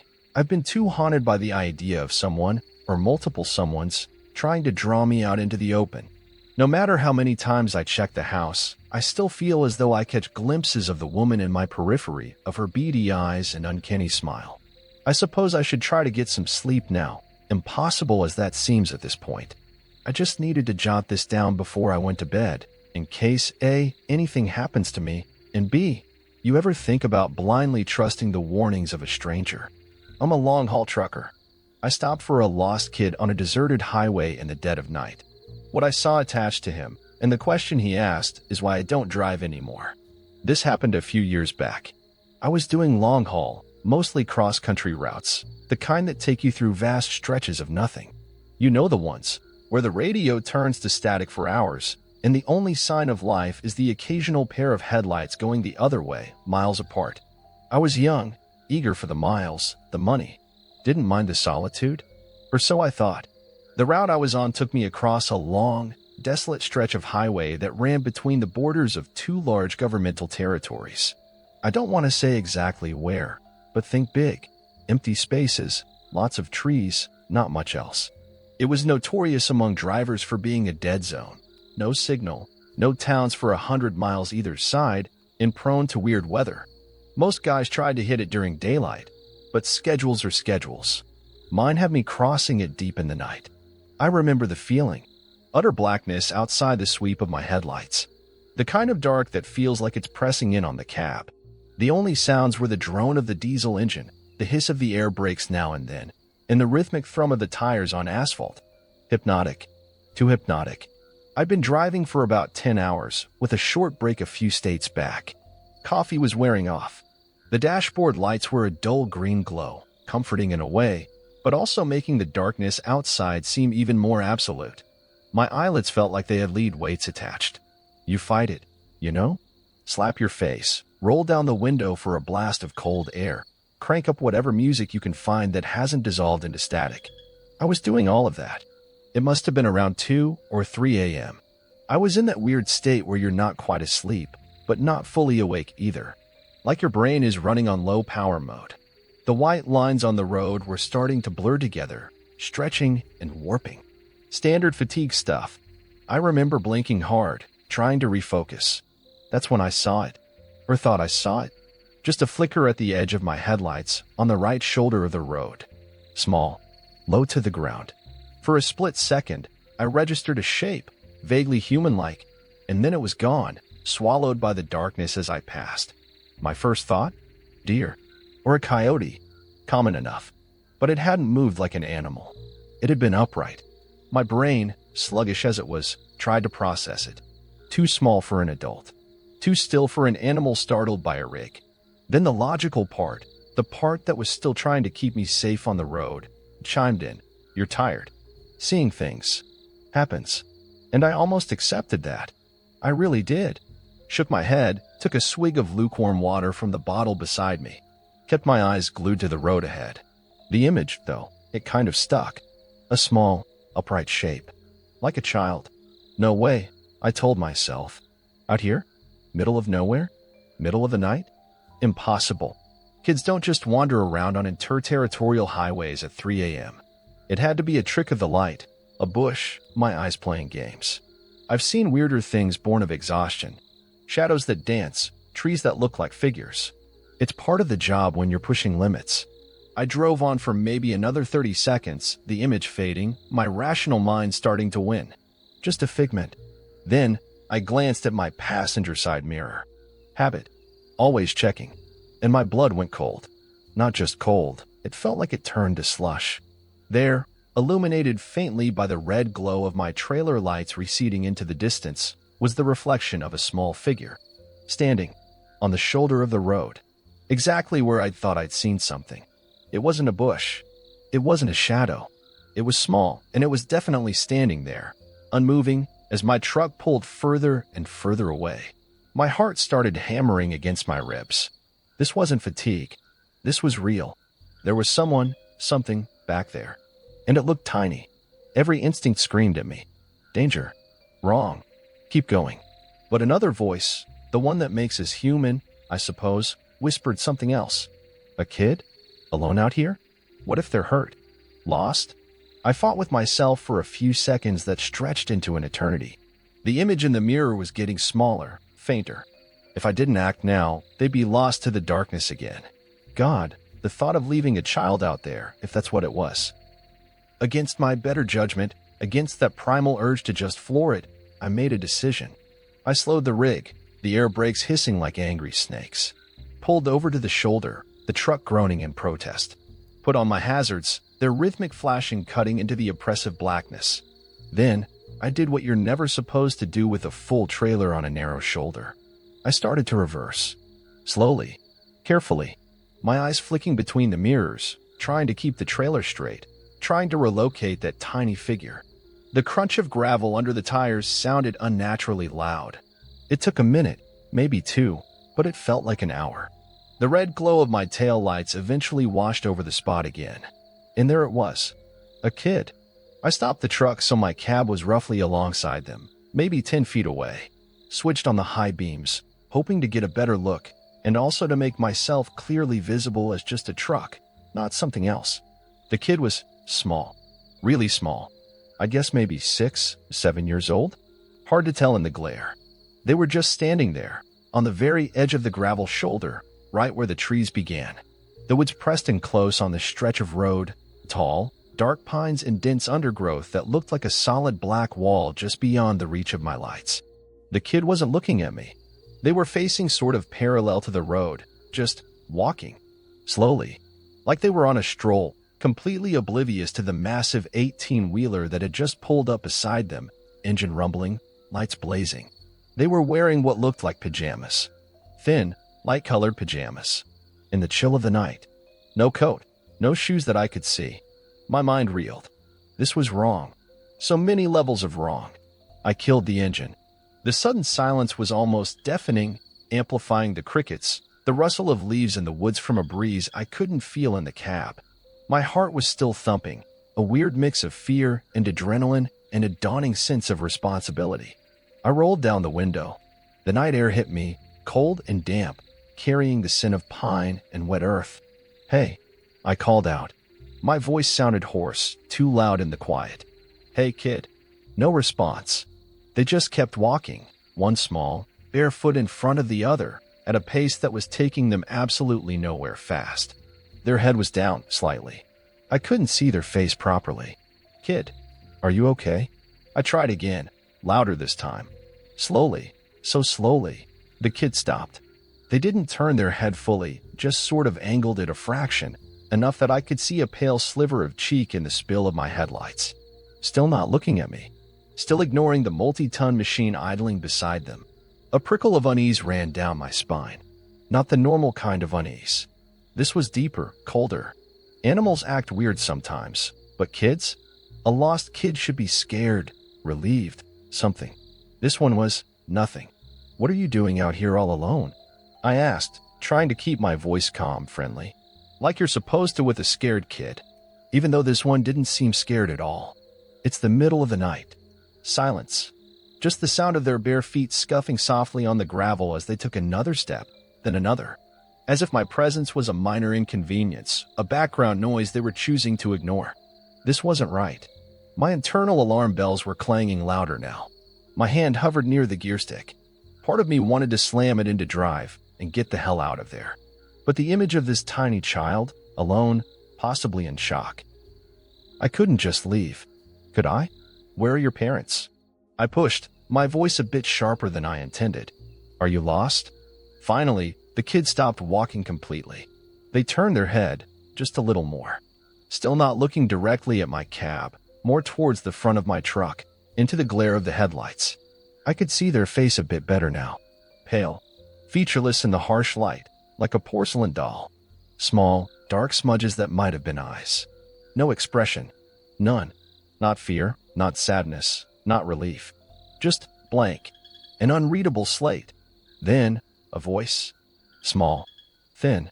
Like the rustle of dry leaves. Lost. Just that one word. It hung in the air between us. Relief washed over me, quickly followed by a fresh wave of concern. Okay, lost. That's something I can deal with. Okay, kid. Lost is okay. We can fix lost. Where do you live? Where were you going? The kid finally, slowly, turned their head fully towards my cab. Towards me. I still couldn't make out much detail in their face. The angle, the light, something was obscuring it, keeping it in a sort of shadowy vagueness despite the headlights. But I could feel their gaze. It wasn't like a normal kid's look.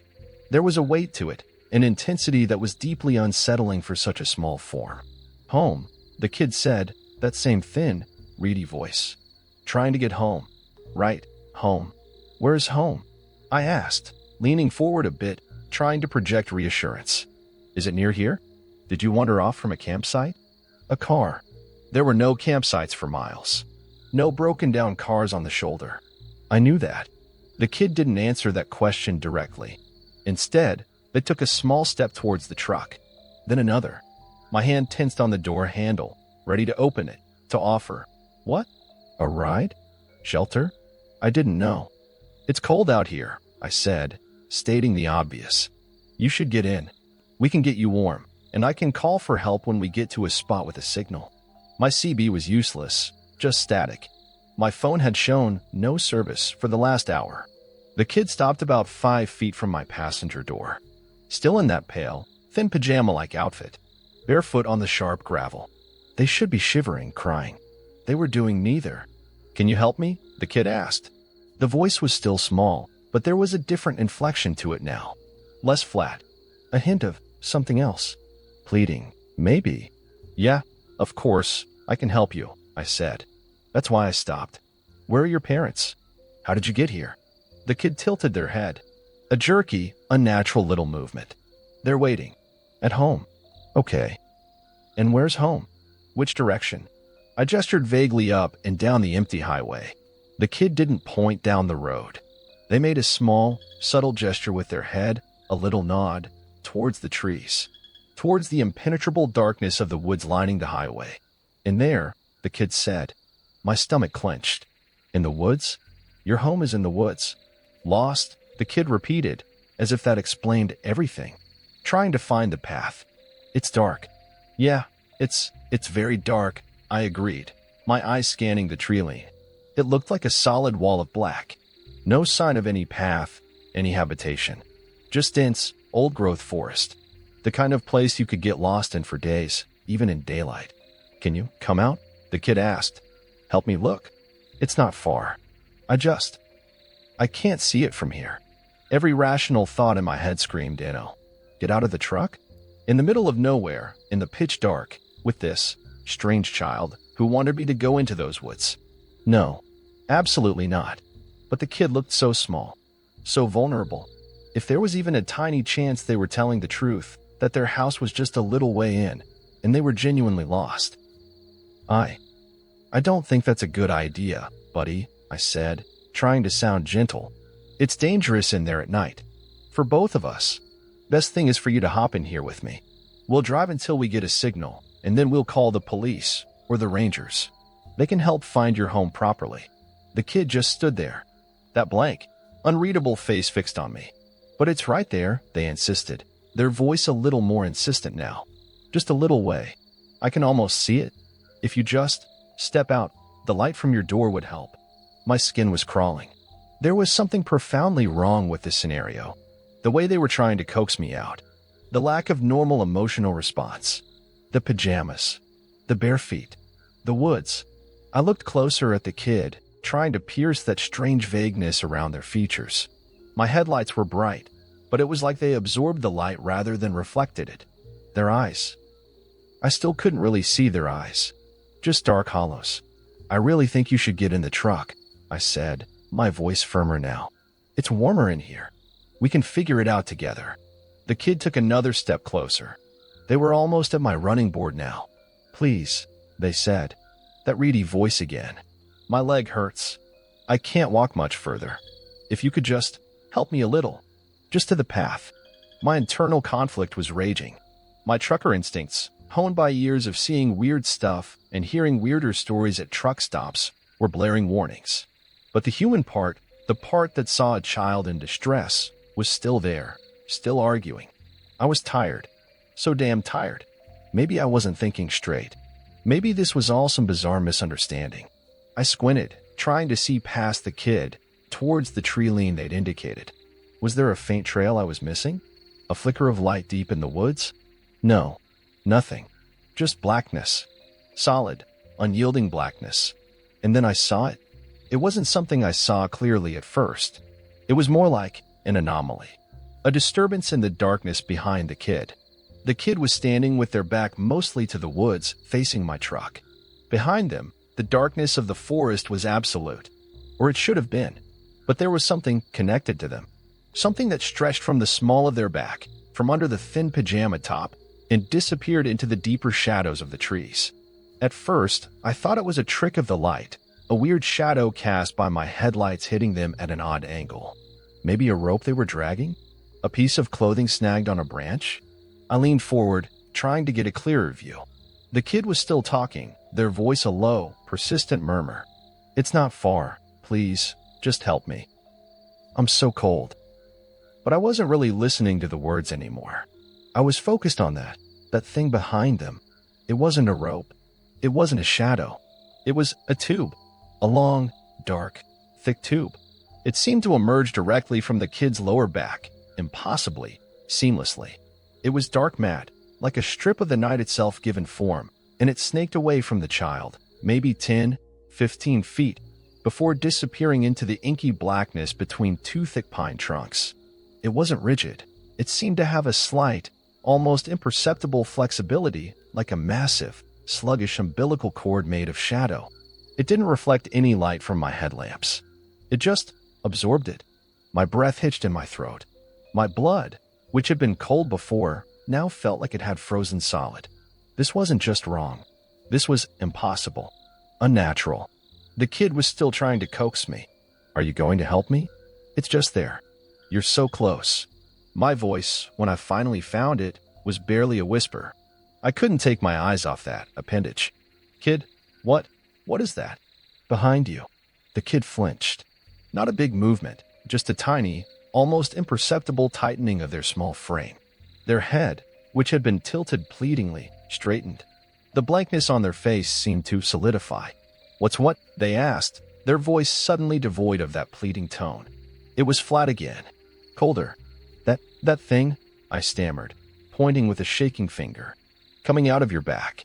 Going into the woods. What is that? The kid didn't turn to look. They didn't need to.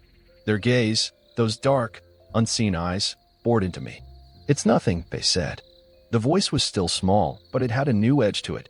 A hardness. You're seeing things. You're tired. They were using my own earlier rationalization against me.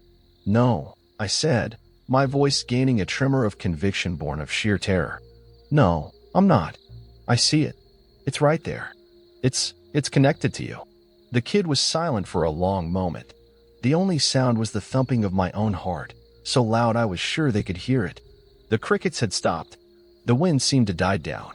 An unnatural stillness fell over the scene. Then, the kid's face began to change. It wasn't a dramatic, movie monster transformation. It was far more subtle and far more terrifying. The blankness didn't leave, but it sharpened. The pale skin seemed to tighten over the bones. The areas where the eyes were, those dark smudges, seemed to deepen, to become more shadowed, more intense. And a flicker of something ancient and utterly alien passed across their features. It wasn't human anger.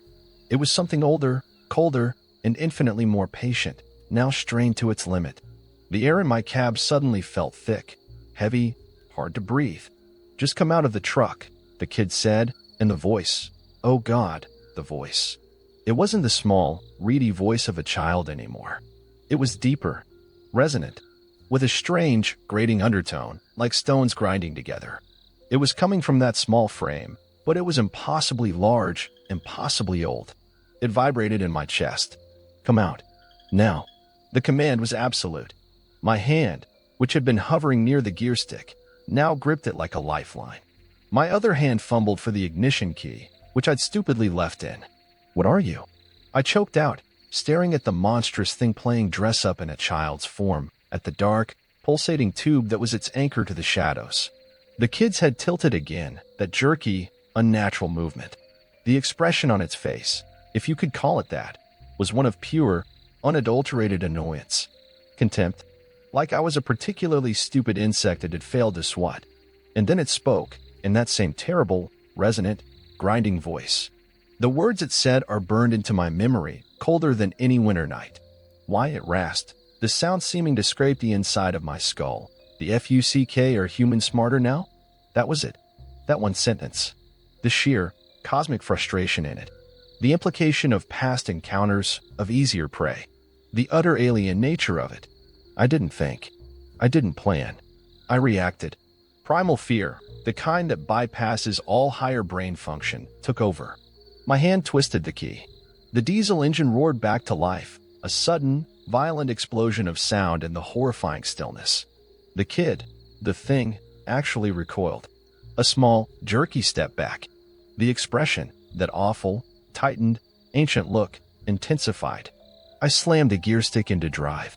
My foot stomped on the accelerator. The truck lurched forward, tires spinning on the gravel for a terrifying second before they bit into the asphalt. I didn't look at it. I couldn't. I stared straight ahead, my knuckles white on the steering wheel, the whole cab vibrating around me. The truck surged forward, gaining speed with agonizing slowness.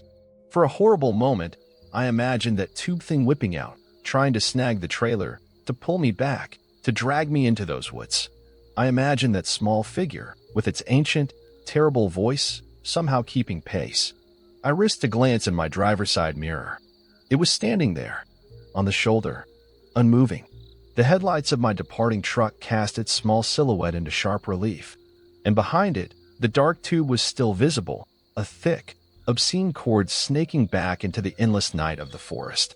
It didn't seem to be retracting or moving. It just was. The thing didn't pursue. It just stood and watched me go. And that, somehow, was almost worse. The sheer confidence. The patience.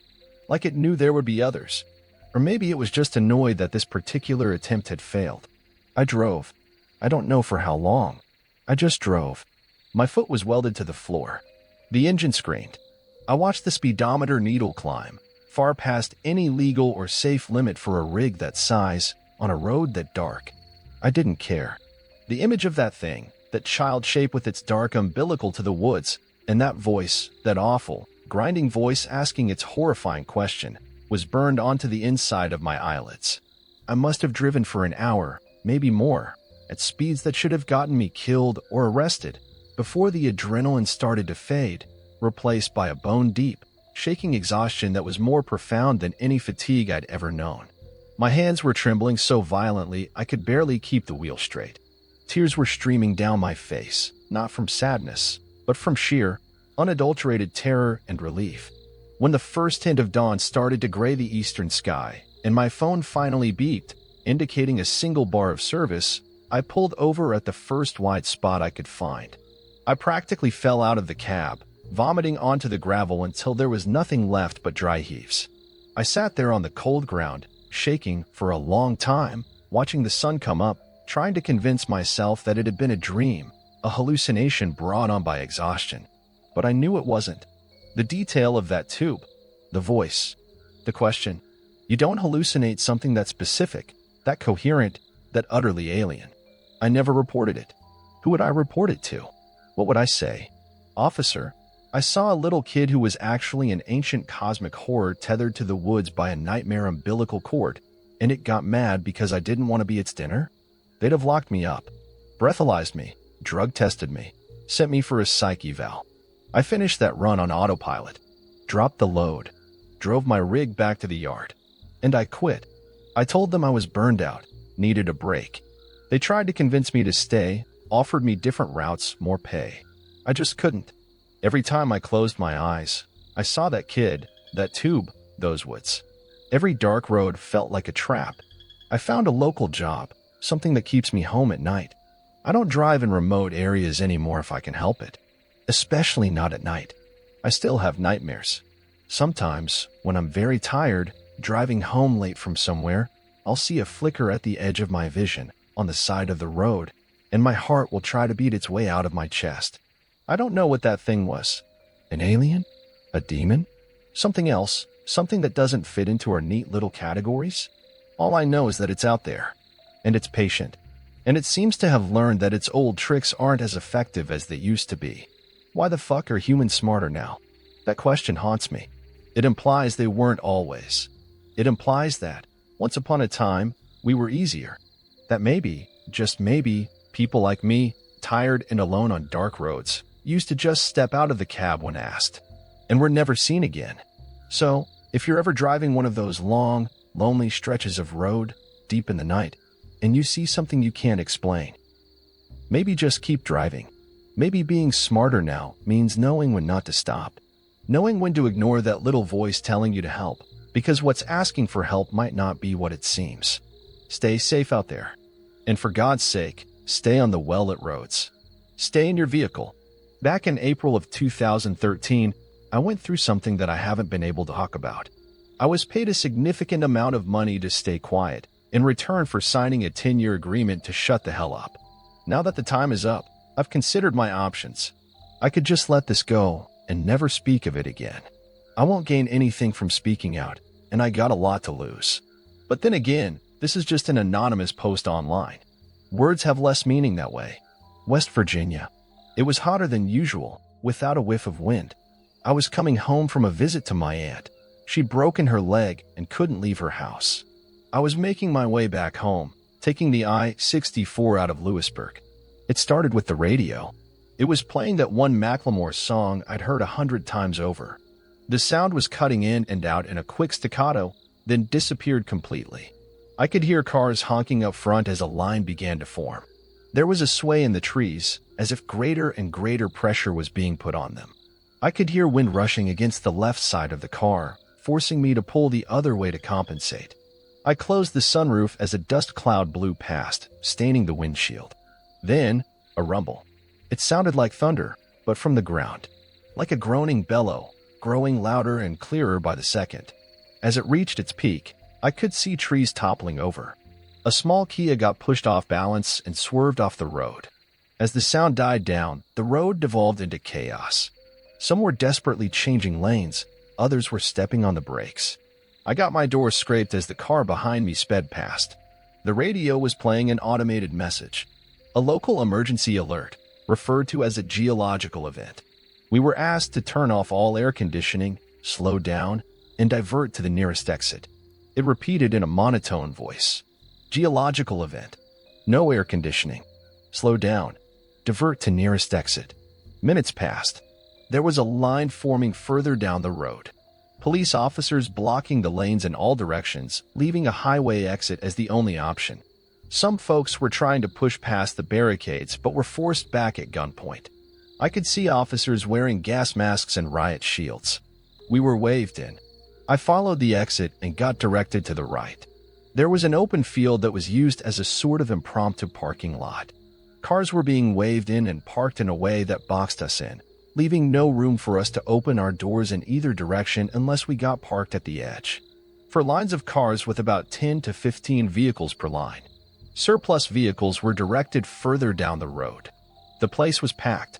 I got stuck in the second row, about 6 cars in. Pretty much everyone around me were on their phones. I didn't have anyone to call, but there seemed to be an issue getting a signal through. The radio was still repeating the emergency message. Voices were getting louder. A man 2 cars to my left leaned out of a gap in the door, screaming at the officers to answer his question. They responded immediately with a warning shot, straight into the air. Stay in your vehicle, they screamed. Lock your doors. I'm not telling you again. A couple of folks were filming, but there seemed to be trouble uploading. We were losing bandwidth. It didn't take long until phone signals were completely blocked. I think a video or two of that officer firing into the air made it online. They were patrolling back and forth. We were told to stay in our vehicles. Windows up, doors closed and locked, engines off. I could hear people talking in the other cars. Someone said there had been a natural gas leak from the geological event, and that combustible engines could spark an explosion. Others were talking about a terrorist attack. There were no answers, and the officers weren't eager to talk. After about an hour, things were getting ugly. People were hungry, thirsty, and restless. One officer stepped up on the front cars, handing out water bottles, crackers, and processed cheese slices. He had to step from one car to another, denting the hoods with his steel-tipped shoes. They were also handing out thick black plastic, hygiene bags for people who needed to relieve themselves. Use M, seal M, drop M out the door. Then lock up and wait. I'd crawled into the back seat, pulled down my cap, and tried to relax. I'd been playing some games on my phone, but the battery was running low. I wanted to save some, so I settled for having a nap instead. The sweat was stinging my eyes. Not because of how warm it was, but because of how nervous I was. No matter what I did, I felt trapped, and the car felt smaller and smaller. I couldn't get out if I wanted to, and it physically hurt me to think about how little control I had. Is that what claustrophobia feels like? A couple of officers were discussing something by the front line. One of them had a white cotton glove on, which he used to wipe off the hood of one of the front cars. The glove was taken off and put into a bag, which in turn was sealed with a hot air gun. I was getting the impression that our cars had been covered in something. I wasn't the only one considering it. There were two college kids in the car to my left, and they were discussing it too.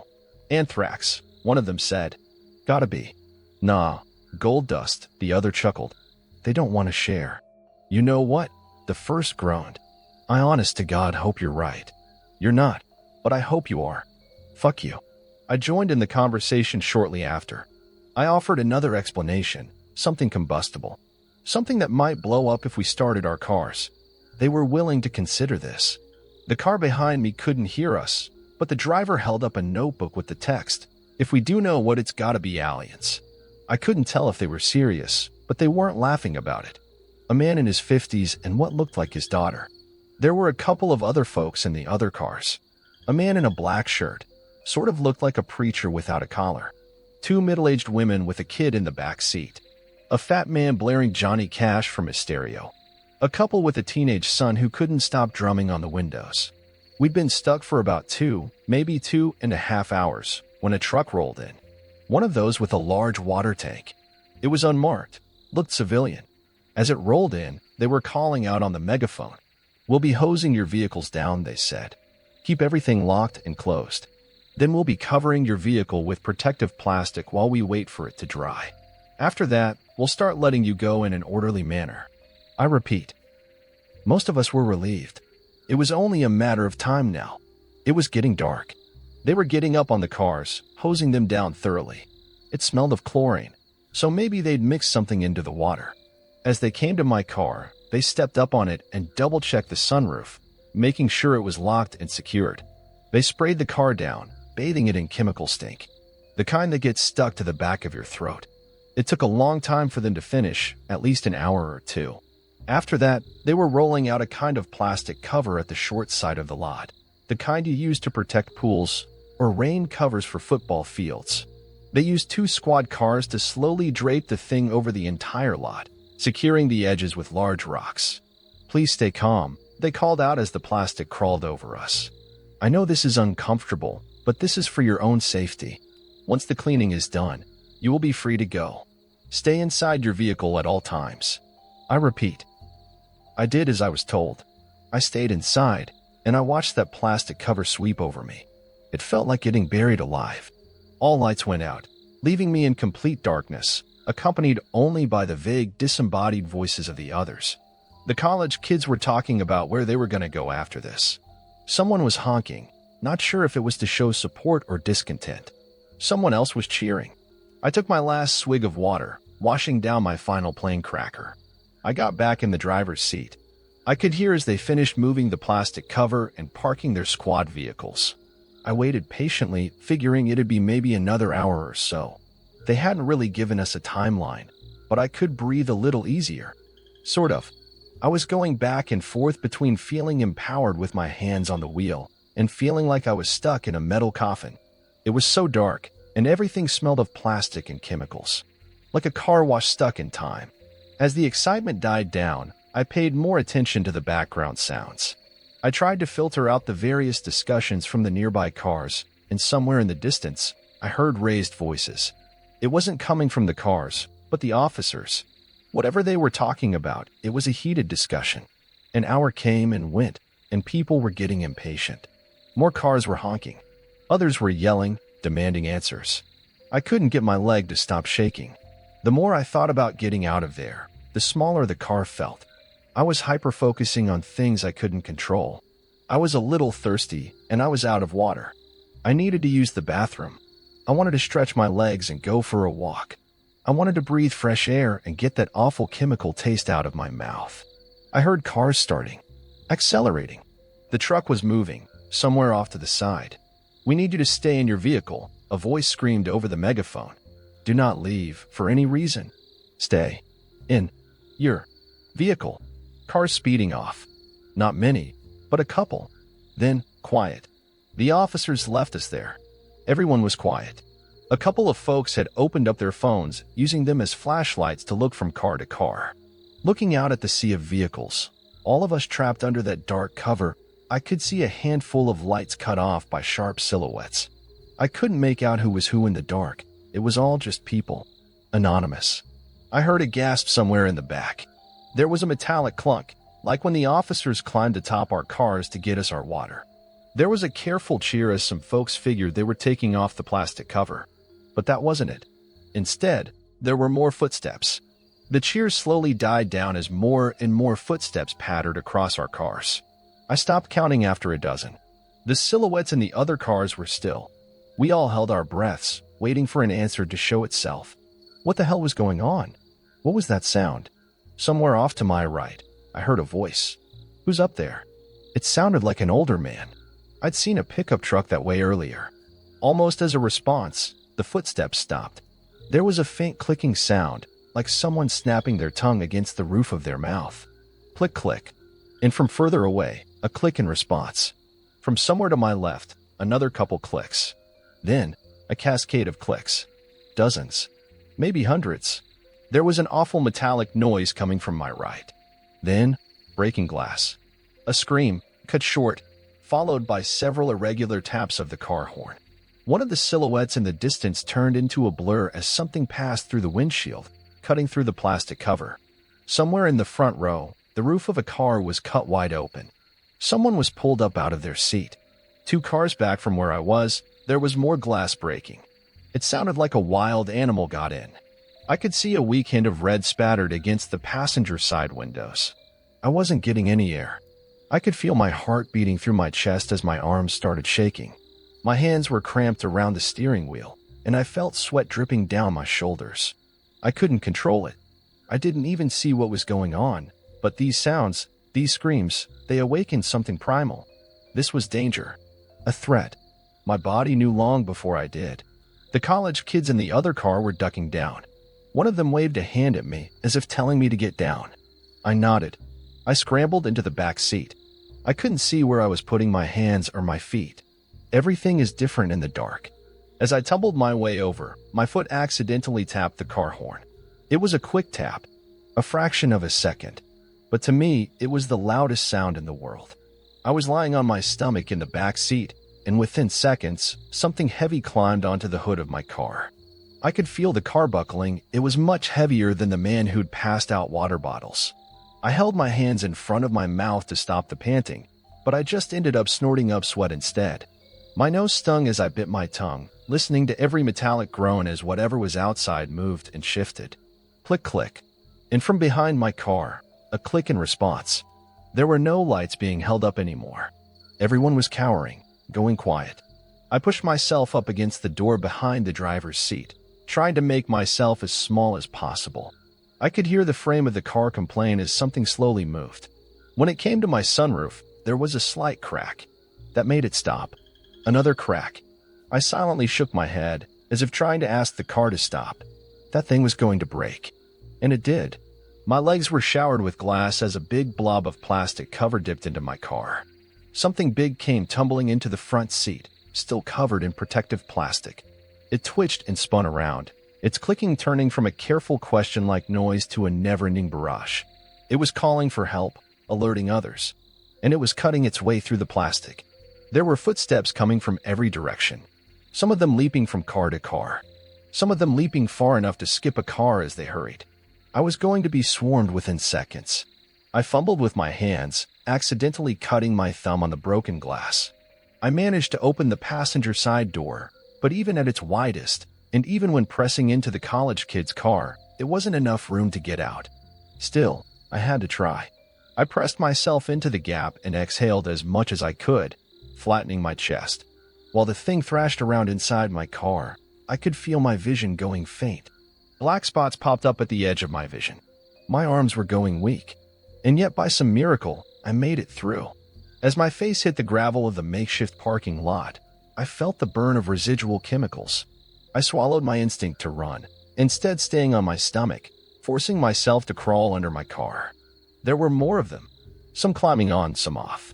My chest was pressed to the ground as the weight shifted. I heard breaking glass from the windshield and tearing fabric.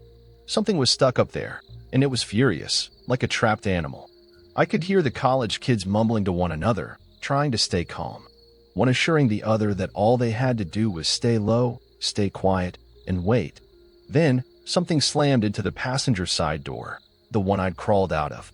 The door was pressed up against the neighboring car, then fell haphazardly to the ground, completely off the hinges. An ink-black, bird-like foot touched the ground right next to me. I've looked it up since. There were 3 toes forward, 1 toe backward, all clawed. Anisodactyl feet, similar to that of many birds of prey, except larger than a human foot, and with smooth, oil-slick skin. It must have been heavy, at least 400 pounds. If the clicking noise came from its mouth, I can approximate that it was somewhere around 6 feet 7 inches to 6 feet 9 inches.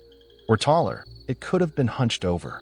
How it managed to walk in the gap between the vehicles is beyond me, but I suspect it was very thin. It daintily walked from my car to the others, as if scanning for something. I could barely see anything in the dark, but this thing seemed to navigate it perfectly. It didn't bump into anything. There was a tap on the glass of the car behind me, to my right, and someone got startled. A short scream, and the hunt was on. This time was different. It must have caused some kind of chain reaction, as all of a sudden the plastic cover was getting torn up left and right. People were clawing their way out of their cars. I heard someone kicking against their windshield. Another was trying to open their door. I could hear it slamming against the side of the car next to them. And off in the distance, there was gunfire. Just a couple of shots.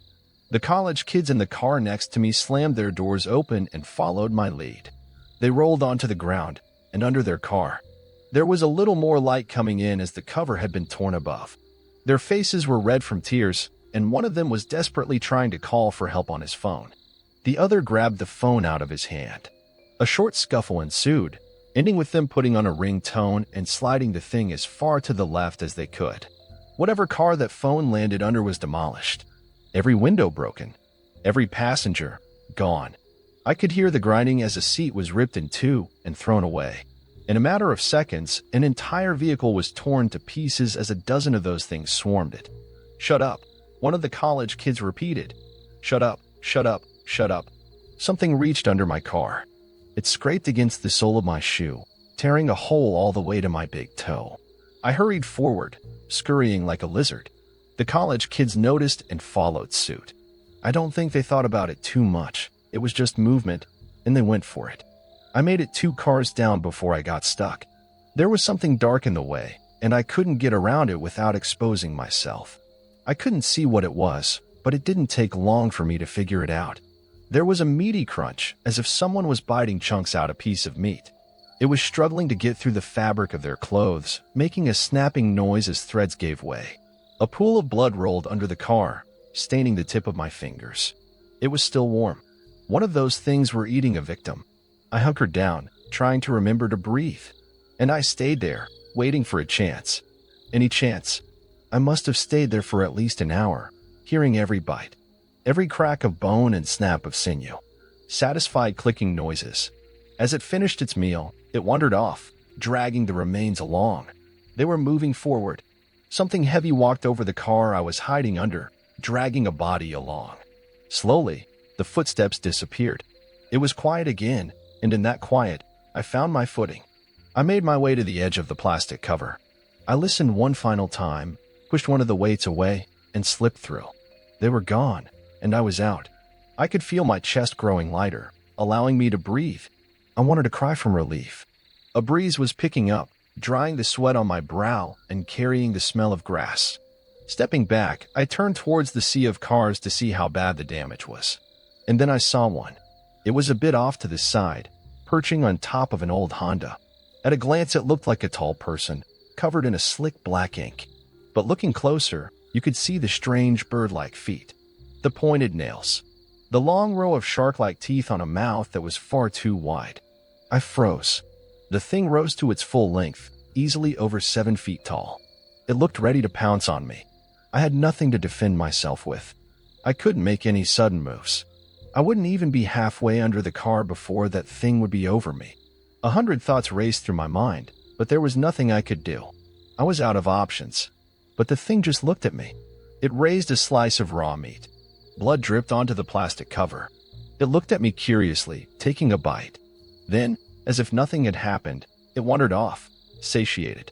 I was left there, shaking like a dry leaf. And with the last of those things gone, all that was left was the panic. It didn't take long for the officers to return. The plastic cover was removed, but we couldn't go home. Not after this. Some folks signed a waiver and were let go immediately. They weren't allowed to talk about what they'd seen, and in return, they'd get a hefty sum of insurance money. Others demanded answers and were taken into custody for obstruction of justice. A few others still were too panicked to make any kind of sense and had to be checked out by medical personnel. A total of 14 people died. It was described by a combination of causes: a traffic pileup, carbon monoxide poisoning, animal attack. I think there was something about an escaped convict too. Excuses all over the place, and the times were all wrong, spread out through a couple of days to more smoothly blend into accident statistics. And if you wanted to go home and get your insurance money, you had to sign a non-disclosure. I did too. I know the college kids did as well. Goddamn miracle they made it out. But I saw them. 34 cars had to be towed. 18 people wounded, 6 seriously so. 4 people lost at least one limb. One guy had an arm ripped off halfway up his collarbone. I didn't know how he survived. Most people never saw those things up close. They just remember the screams and the breaking glass. Sometimes, at night, that's all I hear too. Closing my eyes reminds me of lying under those cars, feeling the pressure as the weight shifted. I still get trouble breathing. I think a part of me is still stuck there. It stayed in my vehicle. Okay, I'm terrified with my own stories. Hope you guys have a good sleep after those stories. Me? I won't be sleeping for the next week, but don't forget to comment below what you think about the stories I told you today. Also give me ideas of new videos or something you'd like to see here. Please subscribe and like the video. It helps a lot. Thank you. See ya.